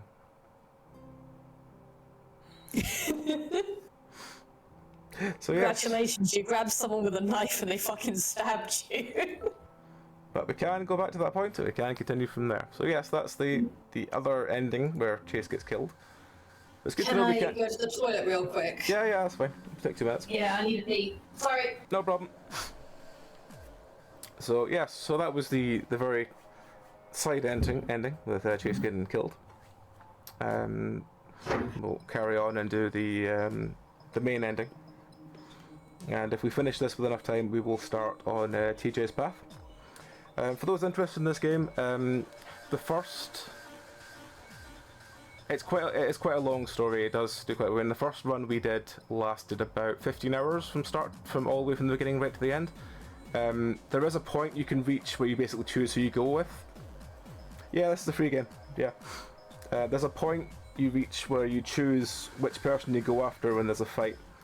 And you've got a choice of Flynn, TJ, Carl, and Leo and Jenna. I'll put the link in chat. That's a good point. And that's the point. If you save at that point, that's the point where you choose whose story you do. You should actually do the. There's a link for just pin it every thing. But yeah, there's a link for it. Just pin it in the future. Yeah. I will say that there is one path which we've already done, which is a lot more sexual in nature. But yeah, it's apart from that one, which is a bit more. It's not even like that much more sexual than this, but yeah, it's much more of a kind of like the sort of sex is very bluntly described. So if that does bother you, then Flynn's route might not be for you. But apart from that, it's basically just been very much like I said. The first 6 hours are just background story setting. You can really only need to play through that once, and then you can save, and then you just go back and take the other stories from there. So yeah, there is once you've done once you've got to the bit of the pivot point, you can just save at the pivot point. Wait for that card to go away. Yeah, it's the argument at the river. That's the point where the path divulged. The argument being Flynn calling everyone out on their bullshit in one place because it's close by to where their childhood friend died. Yeah. Trauma. Yep. Yeah, so I was trying to describe how it's not really graphic sex from Flynn's path, it's just kind of more bluntly described. It's graphic in the way that it is detailed descriptions of full sexual intercourse between an otter and a lizard. Yeah, I suppose. There's a lot of anal. There's a lot of like oral sex. Like it's the whole thing, really. You get descriptions of how the scaly doesn't have balls. But as I said, it's the only one that's really like the Really rest. like that. Yeah, the rest of them are all kind of subtle, and they're all kind of like sort of passing references and stuff. Yeah, I think some of the others do have explicit sex scenes like that, but they're a lot less frequent. Yes. There's usually only like one per route. Flynn's there is like multiple. It starts on the second day. Like the whole thing is just Yeah. horrible romantic tailspin Yep. with a man who does not want a relationship but does want sex. It's Yep. it's So- more uncomfortable in like a horror kind of sense, you know? Yeah. It's the whole thing of Flynn's route is it's everything is described. It's very, for one of a better, I think I described it very much as it's very Stephen King like. Everything is described in a lot more detail than even like this run. Everything is described in a Yeah. lot more detail. So if you like I that know kind that, of descriptive horror, then yeah. Flynn and Jenna's route were written by a different person because the original writer did Leo, then did Carl, then did TJ, and then TJ's route broke his brain so bad that he couldn't write anymore and went off to do Adastra and ended up writing a whole bunch of trauma for fairies there as well with even more sexual content. And then someone else came on to finish Flynn, then finally Jenna. Jenna's route being pretty unique. That's why they've got a different writing style. Okay. Alright. Well, anyway, we shall carry on with this. And currently, for those interested, we are doing Carl's route at the moment. Yeah, which So- is a like haunted house, ghost story, ghost mystery sort of route. Flynn's was a lot more meta, I'm gonna call it. Yeah. Like it was Stephen King, mind-bending kind of style to it. Yeah. And all the other ones that are left, the other three paths that are left, are all very different in what kind of horror they explore as it goes on. Yeah. So yeah. Yeah, they've almost got like a different genre, like more like sub-genre. They're all under psychological horror, but each of them goes into it in a different way. It's quite fun. Yeah. That's been very interesting. Anyway, we grabbed her last time, yes? Yes, so Yes, we'll push her yeah. this time. Carl, watch out. I yell as loud as I can before giving the fox the hardest shove I can give. I do it at an angle so she doesn't directly hit Carl. Carl leaps to the side as I slam into her, slinging Jenna forward to face plant into rocks and dirt. I reach out to Carl just as Raven goes blurring past me. He leaps onto Jenna, pinning her down. Go, just go. We'll figure something out later. You need to get away, Carl. Raven's snarling as he tries to keep Jenna pinned, something that doesn't match his cheerful face at all. Carl stumbles to his feet, then turns and starts jogging away. Carl, wait, help me up. Carl seems to hesitate before finally turning around and leaping over to help pick me up. And with that, we limp away towards the road. I think we're heading towards the mansion again, but Carl turns us towards the road to the town instead. The growls and snarls get fainter behind us and we start to worry about what's going to happen to Raven. Hopefully Gianna just stops once Carl's out of sight. He seems to be the only thing she's interested in right now. Carl breathes raggedly in my ear over the sound of the stumbling clops and my dragging shuffles. Carl, you want to go back to your house instead? Carl doesn't respond and I look over to him to see him looking straight ahead, eyes fixed on nothing. Carl? He gives the head a little shake as I go back to staring at my own feet. My ankle is numb at this point, which I guess is better than the lancing pain I had earlier. We're further down the road now, to the point where I can't hear Jenna or Raven anymore. Going this way might have been a good idea, since Jenna will probably end up going back to the mansion. Does she need time to cool down? And where are we supposed to go now? I'm starting to realise that what just happened is going to affect everything. How are we even going to be near each other now? Jenna just tried to kill Carl. Jenna. Or John. I feel a sudden burst of anger towards him. A fucking serial killer possessing her, forcing her to do this shit. Carl's breathing is getting more ragged. I look over him again. I'm not really surprised to see tracks of tears running down his face. Carl, do you need to sit down for a second? Take a rest? A few seconds later, Carl stops abruptly next to a small boulder and I allow myself to be sat down on it. The ram doesn't sit down with me though. Instead, he starts pacing back and forth in front of me, occasionally wiping his face with his arm. Carl? Carl, sit down? I don't know what to do, Chase. Neither do I. Just sit down for a second, we'll... No, I don't know if we'll ever get out of here. Carl sobs and then goes into a coughing fit. No, come on. We're doing good. We're at least getting somewhere. Where? This could go on forever. You don't know? I look up at the ram, trying to think of something comforting to say. Chase, I can't do this. I need a second. Carl turns and starts walking further down the road. Carl, wait, we shouldn't split up. Hang on. I stand unsteadily, leaning over to rest a hand on the rock while I watch Carl continue his trek down the road towards town. Just wait. I need a moment. I'll be back. Carl, I feel myself start to panic and stumble after him. I realise that I'm not only am I afraid for Carl, but what might happen to him if he runs off into this fake world. But I'm also afraid of being alone here without Carl. I hobble after him, but I realise immediately that I'm not going to catch up. I watch him get further and further away down the middle of the road. I wheeze, clutching my chest as I try to keep up. The sides of my vision started to turn white. I'm not sure what it is, panic, my breathlessness, or the world itself, but the whiteness seems to pulse with the faint sobs of a ram in front of me. Slowly the white takes over and I'm in a fog.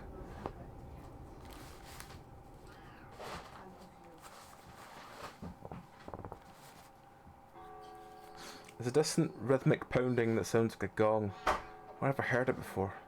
I feel a twinge of worry in my chest that I'm going to be late for my next class. Class? Oh yeah, school. That's the clock tower that chimes every hour. Freezing cold leaks through my fur and stings at my nose. I bring my hands up to rub my shoulders, shivering. The ground is covered in snow, even though it never snows here. At least, not this much. We had a flurry once a few years ago, and even that was a surprise. But here it is, piled up on the ground. My mind is still catching up with me, feeling as if I've woken up in a dream. Fuck, what happened? Carl.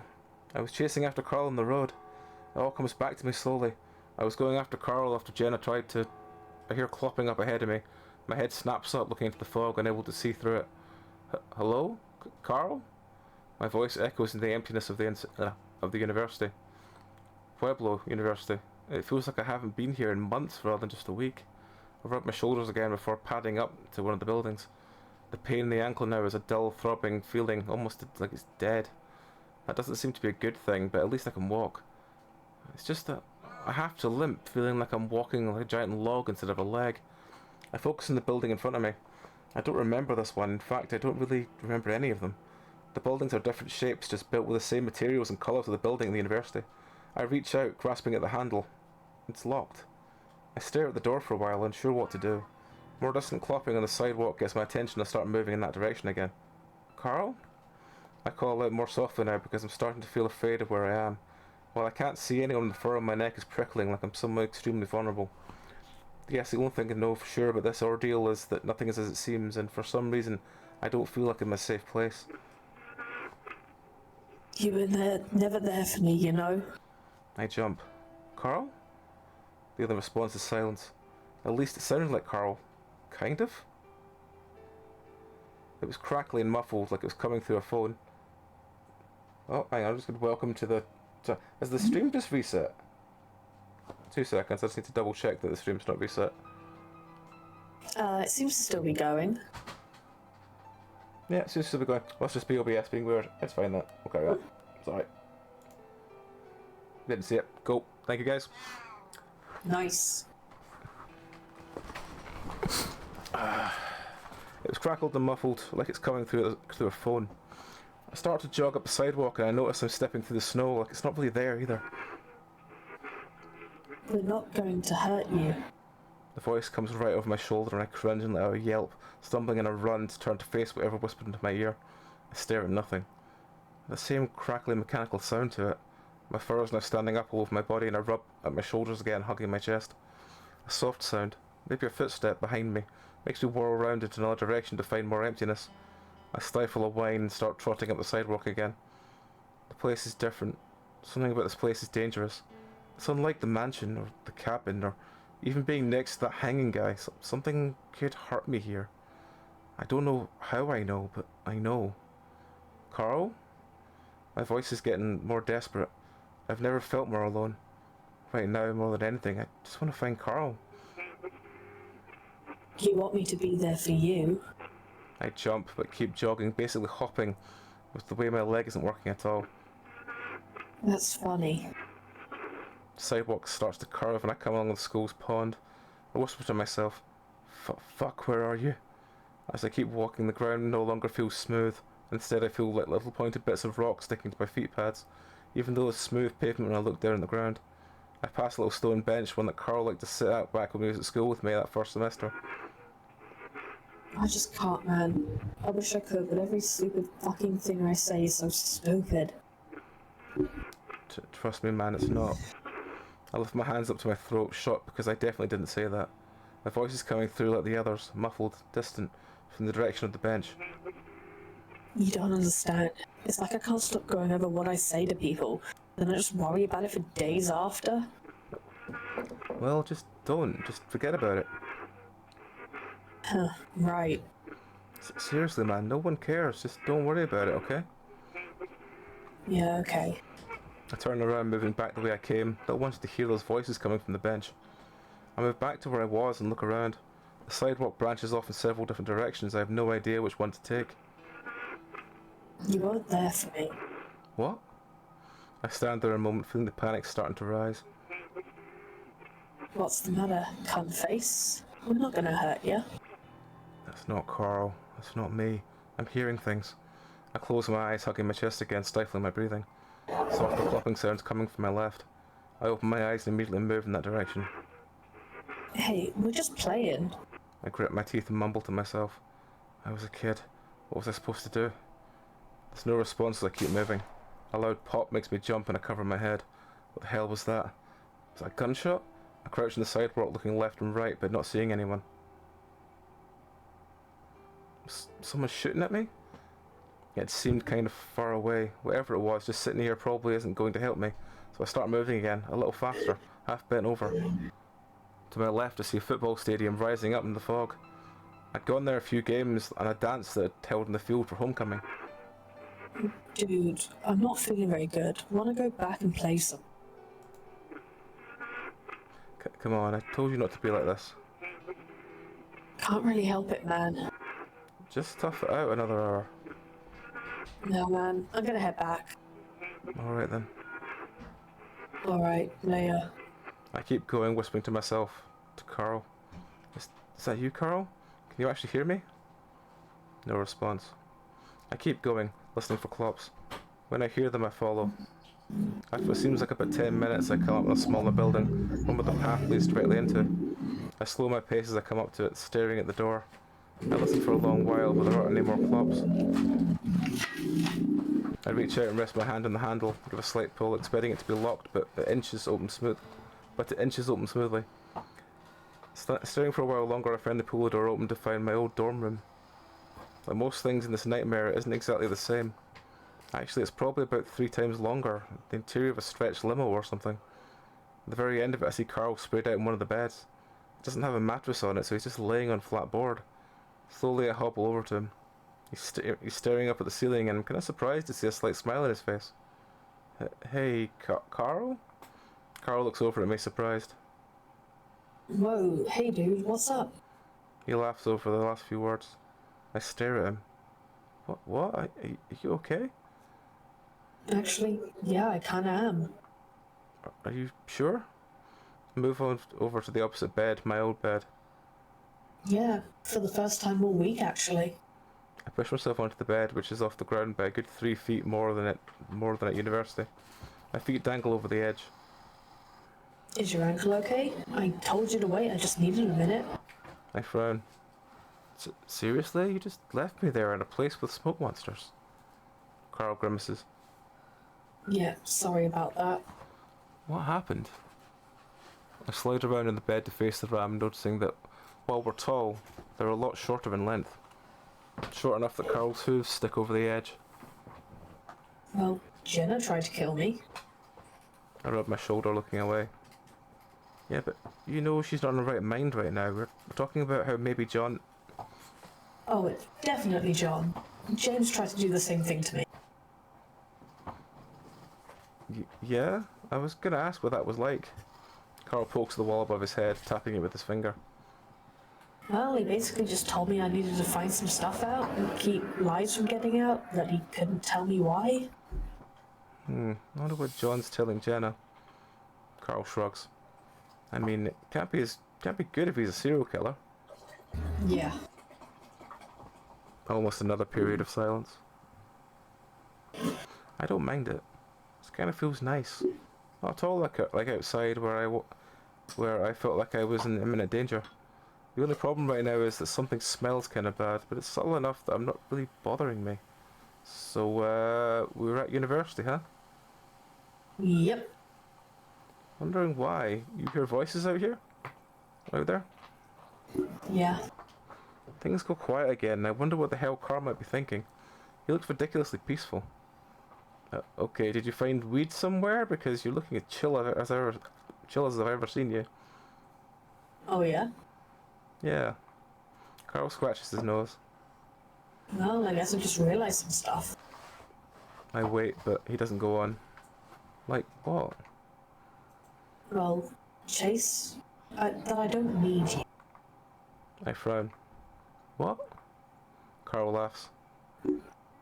No offense, man, but I realise that I rely on people way too much, you know? I still don't really know. Did something happen? I guess I always just sort of held against you with what happened with Clint back in the day. Oh, the fight? Yeah. And also some things at college, but then I realised that isn't fair. He pauses, but I don't say anything. I realise that I'm really responsible for myself in the end, and that I need to help myself. That's good. I can't help but wonder if now is the best time for this epiphany Carl is having. It explains the setting we're in right now. Did he do this on his own mind? Is everything we've been through the result of our own imaginations?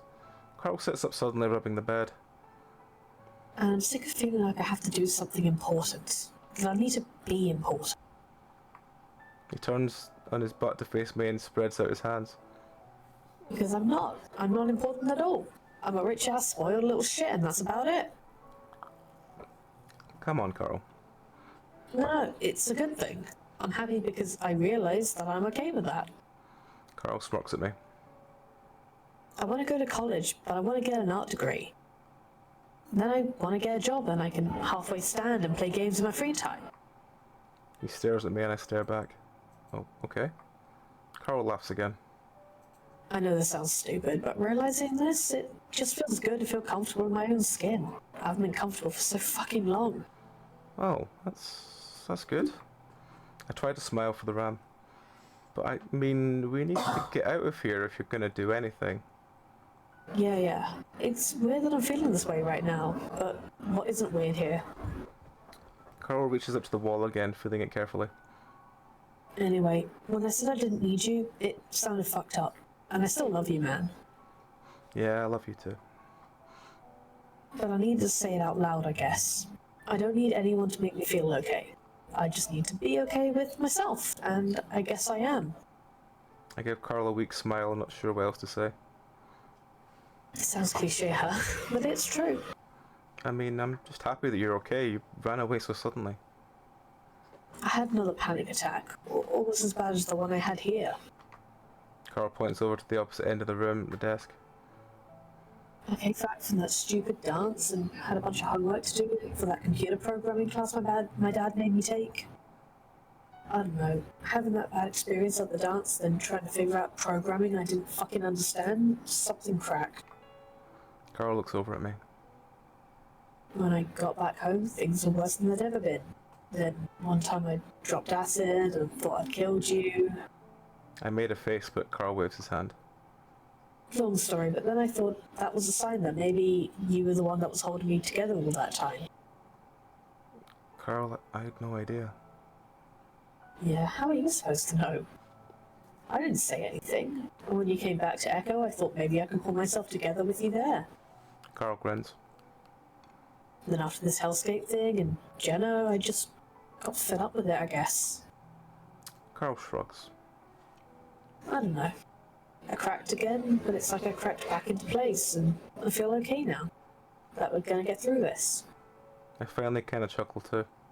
I'm happy for you. I really am. Just wish we could have We could actually get back to Echo so you can feel better there. Carl taps his teeth loudly with his fingers, then looks at me. Dude, I think we are. Hmm? I look at him quizzically. Carl runs his hand over the bed again. I just realised something. Looking at this place, can you see it? I furrow my brows. See what? This place seems familiar at all? Because now I'm seeing something completely different. I squint. No, it just looks like the dorm, just a super long version of it. Carl smiles. Nah, man, we're in the diner. What? But I can't go on because as soon as I see the shape of the diner, the dorm room melts away like a mirage. I'm on a table and Carl sits opposite me, on the opposite table. Oh. Carl's smile stretches into a grin. I guess we see the truth now?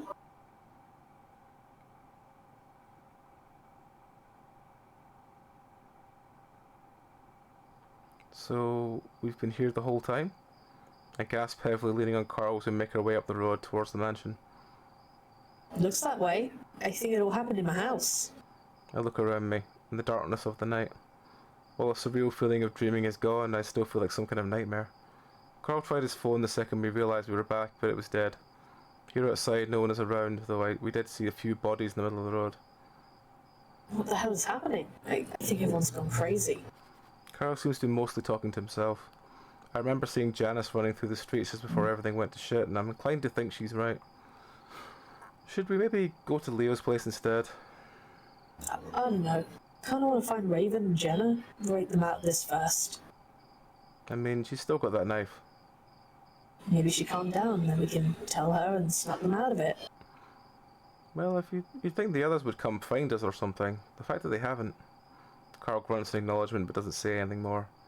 Meanwhile, the mansion looms ominously in front of us. There's no sign of Raven or Jenna in front. There's a tree where we saw the body hang, thankfully empty. I vaguely wonder if the newspaper clipping that the corpse ate is still there somehow. As Carl half drags me into the driveway, he hesitates. Listen, maybe you should wait out here. I'll wake the others up, and then I'll grab the keys, and we can drive down out to Peyton. Get away from all this.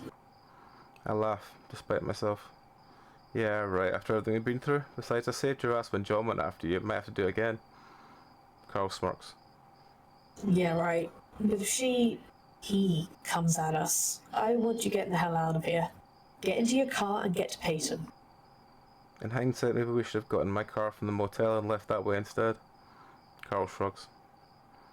I would have come here anyway. I'm more worried about Raven right now. We're on the steps now and Carl listens intently, his long ears poking up. It's dead silent. My heart rate starts to pick up as Carl reaches for the door, imagining Jenna, John running out of the darkness, knife in hand. Very slowly, Carl twists the knob and pushes open the door. Thanks to the well-oiled hinges, it makes hardly a sound as the slowly swings open. We're met with darkness aside from a few LEDs from the TV set. Carol leans close to my ear. At least the power's still on. I'm going to try the landline first. I nod as Carl and I step over the foundations into the house. I'm happy to see that Carl's kitchen just looks just like Carl's kitchen. Despite the terrifying atmosphere, there's relief that comes with knowing you've broken free of the nightmare, whatever that was. Just then, a distant, soft pop echoes from the town. We both look back for a moment and remember the sound we heard while running through Pueblo. Had someone shot at me? I don't have long to dwell on that as Carl tugs me into the kitchen, purposely leaving the door open behind us. He's probably more worried about what might be in the house rather than what's far away in the town. The ram reaches for the light switch but thinks better of it. He leaves me to lean against the counter before moving to the phone. I look around, noticing the table is set with a few plates what looks like squares of drywall on them. The fact the whole table is covered with dust that probably came from the crawl space. I frown at that before noticing a clear cup on the counter with some sort of yellow liquid. At the same time, I see a piece of paper laying next to me, standing out on the spotless counter. I reach out, pressing a hand over it and feeling the smooth piece of paper, its size and shape familiar. I pick it up, looking around for the light source before seeing the fridge and hobble over to it. Line's dead. What are you doing, dude? I open the fridge, letting the dim yellow light spill out. I hold up the paper, which seems to be a copy of the newspaper clipping. This is the photocopy from the cabin. I whisper loudly. Visita boy missing. Native settler tensions rise. Fifth native boy goes missing in 2 years. Native chief says disappearance did not happen until settlers arrived. James Hendricks is being confined in the country jail pending further evidence. I look up at Carl. Wait, so it was James that was kidnapping children? Carl shrugs at me. I really don't know, man. I don't think it matters right now. He did have a point considering we weren't trapped in the nightmare anymore, though I still feel like something is missing. Yeah, you're right. I folded up and shoved the paper into my pocket anyway. So the phone's dead. I think we should just grab the keys and... Carol's ears prick up. I'd do the same with mine if I could. You hear that? Oh, hang on. Alright, cheers, man. One of the folk from Sandy Street Gaming did contact me on the Facebook thing about doing the Halloween stuff. I sent them a basically the sign up sheet for Halloween. If you guys just let me know what date suits you, we'll just book you guys in, and I'm more than happy to run the one shot for you. So yeah, just let me know, and yeah, I'll all be good. But yeah, thank you very much for the stream. Thank you for all the bits and the subs and everything, and have a great rest of your night, mate.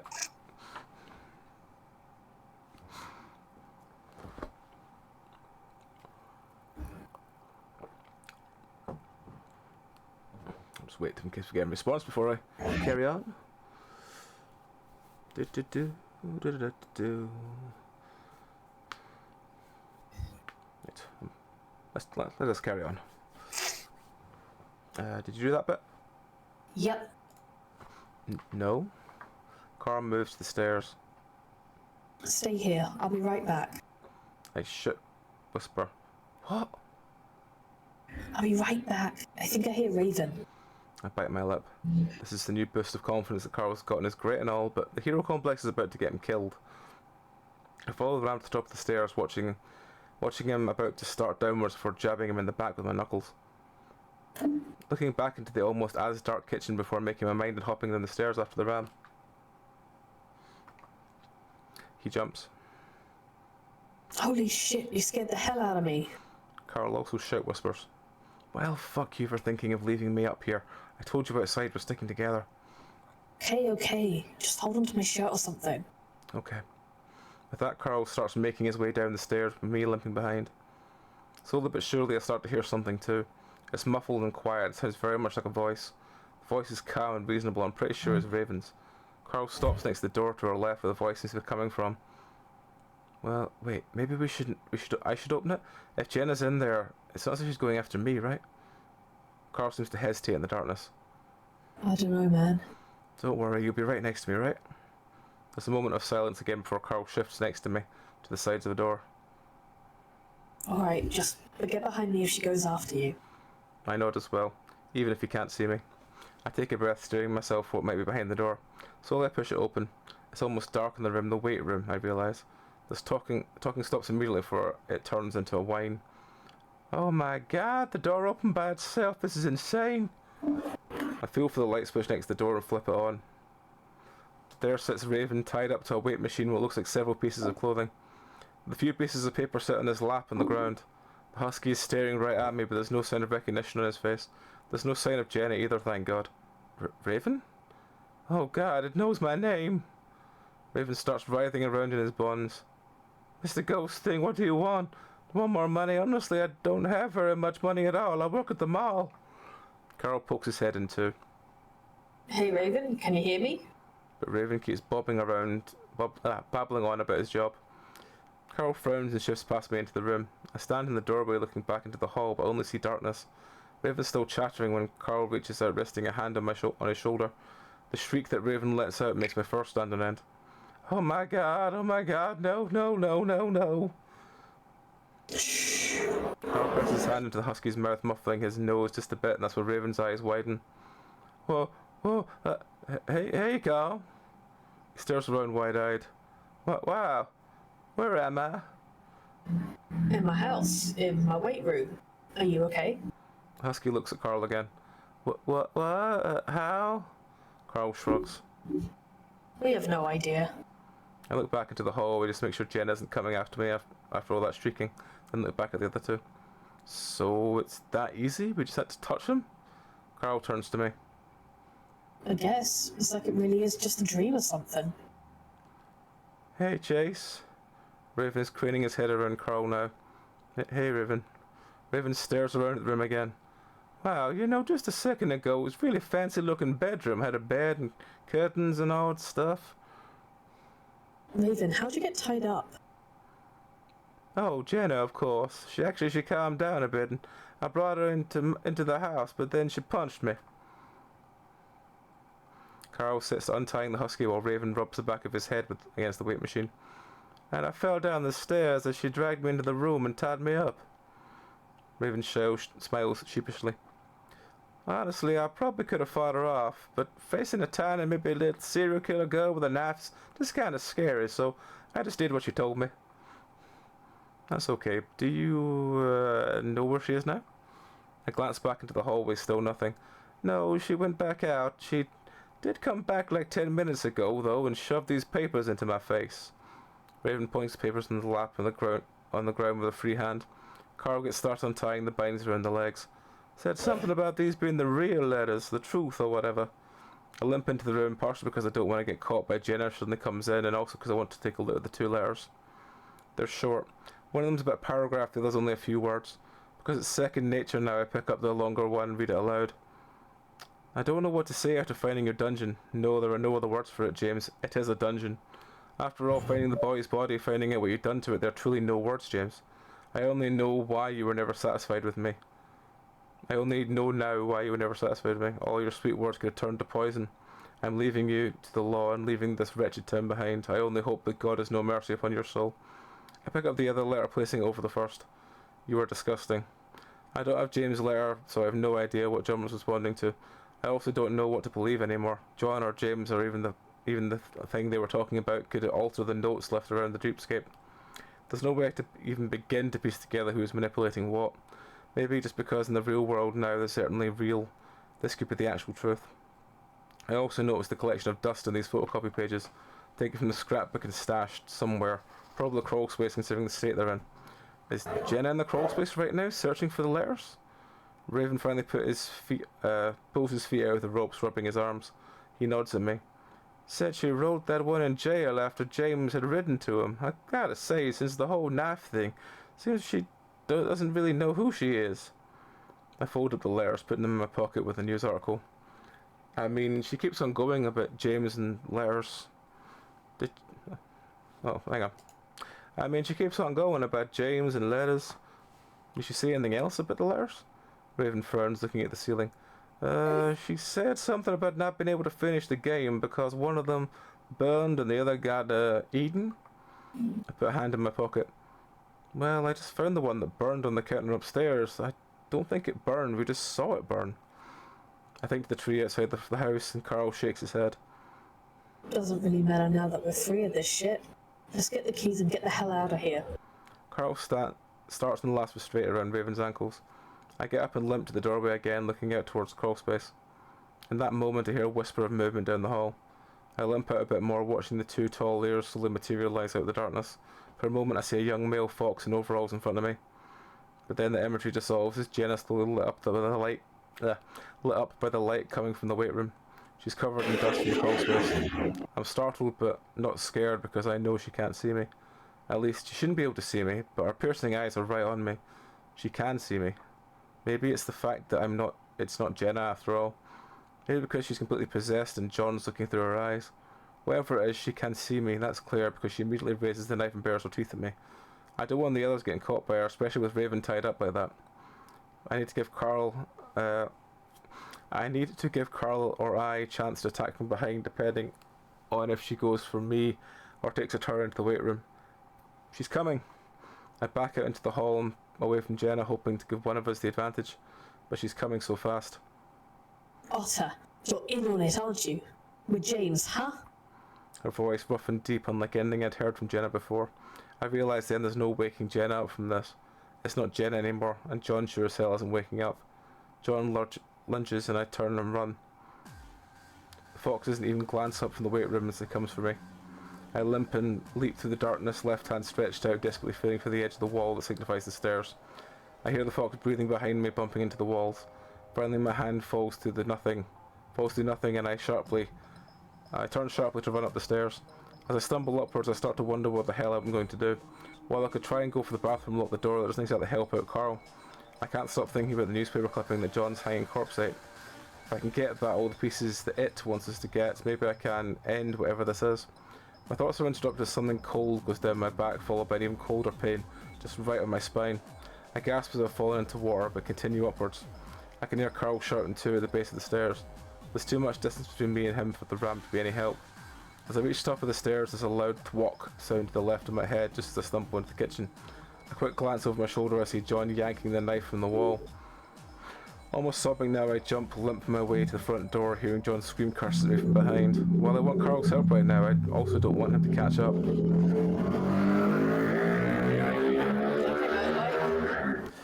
I don't want John turning on them. I struggle with the door for a moment, for some reason trying to push it rather than pull. It's only a few seconds, but enough for John to gain on me and swing the knife again as I pull open the door. I scream and duck, hearing the metal clang against the door hinge. I lunge forward out the door and run to the cool of the early morning. The sky is a soft blue as dawn breaks. I limp as fast as I can down the steps down the driveway towards the slope past the road, but John catches me again as I'm on the road. This time he grabs my shirt, holding on to me. I turn to face him as he draws the knife back for another swing, but at that moment we go over the slope. Even in my adrenaline-fueled state, the fall is painful, and each time I roll I can feel the stab of rock sticking into my skin. The final bounce is punctuated by a blinding pain in my forehead that collides with a small boulder. I shakily get to my feet, looking left and right for the tree, panicked until I realise it's right in front of me. I stumble right into it, clinging to it. I scan the dirt, but there's nothing, no paper at all. Jenna's getting up, just 5 feet away. I can see the blood oozing from several scratches on his body. The knife is still in the hand, and he zeroes in on me again. I cower and move behind the tree, my plan ruined. That's when my face comes level with a hollow in the tree.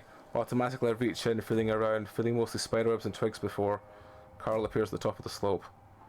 Hey, stop! John whirls around, knife raised, he immediately moves in the other direction. You. My hand finds the corner of the piece of paper and I pull out the newspaper clipping. I scan over it, it's another quote from Carl's mother. I begin to read, my voice cracking as I manage to shout. But I was able to open a lockbox kept by James himself, and it's full of jail letters between him and John. John freezes in his step, knife still raised, looking up at Carl. I don't want to sully the Hendricks name, but if what John said is true, James framed him for the most heinous crime in Echo's history. In the meantime, Carl stumbles down the slope, moving carefully around the fox's stand next to me. I reach into my pocket and pull out the other pieces of paper. I hold them up. John, we know the truth, and it's going to tell anyone in my documentary, okay? I'm a journalist, I'm a reporter, we see the truth. John turns towards me, life slowly lowering. And just like that, it's not John anymore, it's Jenna. The knife clatters to the rocks. Carl reaches out to me and holds me as I collapse against them, everything numb. Jenna's hands go to her mouth, staring at the knife, staring at me and Carl before she screams. In the distance I can hear sirens. Oh boy. Is history subjective in nature? The story of James and John sure seems to be. However, a few written letters from these we must try and draw some sort of conclusion. In the end, it can't really be said what exactly happened almost 150 years ago. Instead, we can provide the facts. Several native children went missing. James was accused of a crime before claiming that his secret lover, John, was the culprit. Hang on. That was another spelling mistake. Ew. Nope. Ah, there you go, number 3. Soaking pickles. In his jail letters, John Athon, that's the weirdest way I've said it spelled, but fair enough. John Athon. I've seen it spelled like that. Jonathan. Yeah, usually, I think it's usually I'm not used to the H being there. Jonathan claims that he was framed by James because of the vigilante justice dealt out by the town. John never got a trial and no record of evidence collected exists. James, because of his influence, was allowed to leave and live hundreds of miles away on the west coast where he eventually died. He never wrote the incident again. Many believe that as journalists we're supposed to be unbiased and only state facts. That's not exactly true as long as it's clear we're stating an opinion. So I'd like to do that now. It's my opinion that John is innocent. We should be presumed innocent until proven guilty after all, and Jonathan has never even had that chance. According to the accounts written by other townspeople, James was a deceitful and emotionally manipulative man. There were many accounts of his prejudices against the native people. In the end, the records that exist of John give us no reason to disbelieve him, while James has given us every reason to doubt him.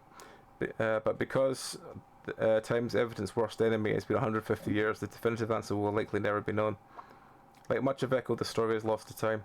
I'm Chase Hunter at Pueblo University, and that has been my special report on the town of Echo. I look over the report again, eyes stinging from staring at the monster for far too long. I'm a terrible writer, and the words of the script seem so clumsy. I shrug and decide I'll have time tomorrow to polish it up a bit. It's weird, writing the last word in the script that should almost be 1.5 years old, to a script I started almost 1.5 years ago. It's changed a lot since then, moving from a focus on hysteria to the old mansion mystery. My mind wanders back to the spring break in Echo. I still shake my head when I think about how it completely shattered my view on reality and my view on life. Of course, I couldn't come back to school right afterwards. I hadn't finished my project after all. Yeah. Actually, I needed therapy. We all did. Except Carl. He seemed to have come out of it better than he'd been going into it somehow. Everyone handles trauma differently, Jenna would say. In fact, she had a lot of things to say about what happened.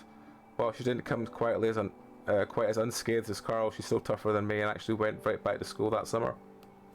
Now she's at Weston in her hole, and a lot of her research is focused on... I have no idea what that is. Shared psychosis. Foliada? Okay. Folly of two, if I'm trying to translate that. Yeah. Yeah, something like that. Because of how everything went down, the things we felt and what we saw, Jenna's convinced that that's what took place. She brought up the way we primed each other to hear and see things. The way the things we saw didn't seem to have any rhyme or reason for what they were. While I do believe quite a lot what we saw came from ourselves, I'm not fully convinced that explains it all. Mainly because the rest of the townspeople went through their own nightmare that night. I still can't believe the things that Leo and TJ went through. Still, I'm glad we found a way to explain it to herself. She told me over the phone just last week that she hasn't forgotten herself and that she should have been stronger than that. I told her over and over that it's not her fault, but I guess after coming to with a knife in her hand and her friend stabbed, it left an impression. I rest my hand on the thick scar on my shirt that runs all the way down my back and wiggle the ankle that caused me a permanent limp.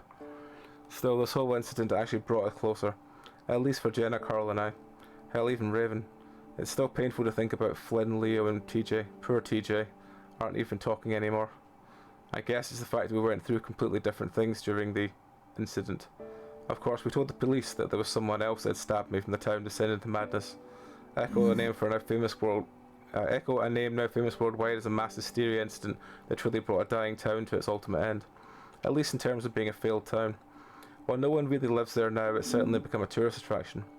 Countless news reports, TV shows, and paranormal investigators descended on the area, especially once the news story changed from spree killings leave 9 dead to whole town went nuts. Luckily, not a lot of focus fell on us since we weren't exactly living in Echo anymore. We just got into the ambulances and left. Carl, on the other hand, along with the rest of his family, are still harassed by the media.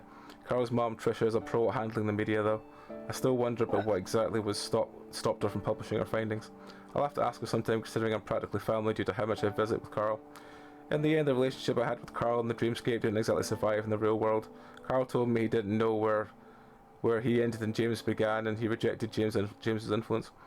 We couldn't really trust anything that happened there, but still he's my best friend, and I plan to spend the summer over at his house when I start my next project on Echo.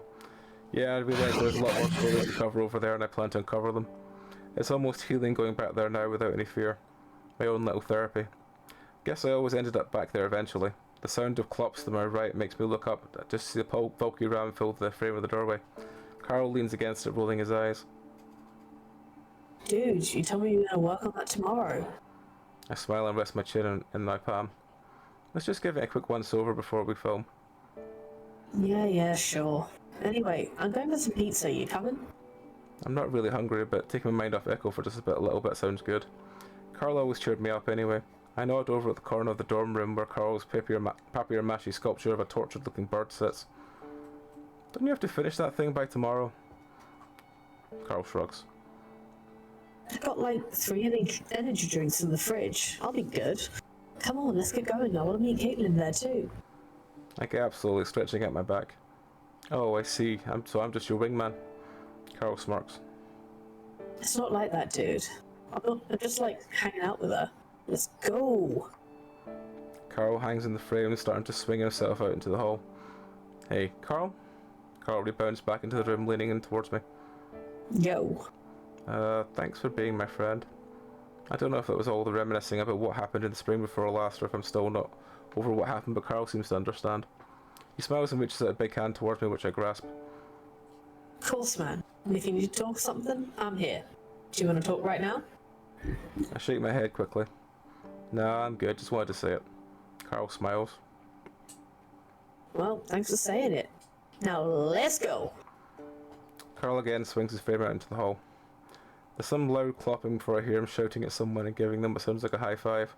I smile to myself and look at the document on the screen one last time, before closing the laptop and following Carl out to the hallway.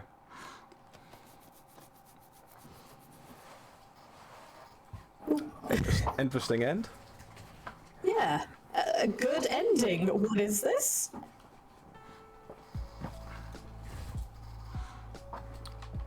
A good ending. A good ending. It's kind of hard to imagine. So I yeah. think it was good they didn't get together.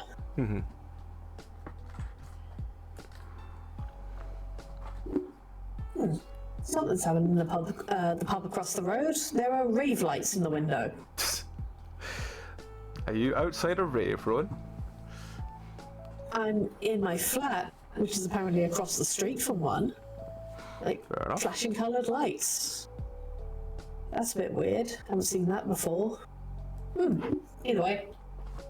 What did you think of Carl's route then? I think, as I said with the other branch of it, I think there were times it did spin its wheels a little, but it was still good. It was still interesting.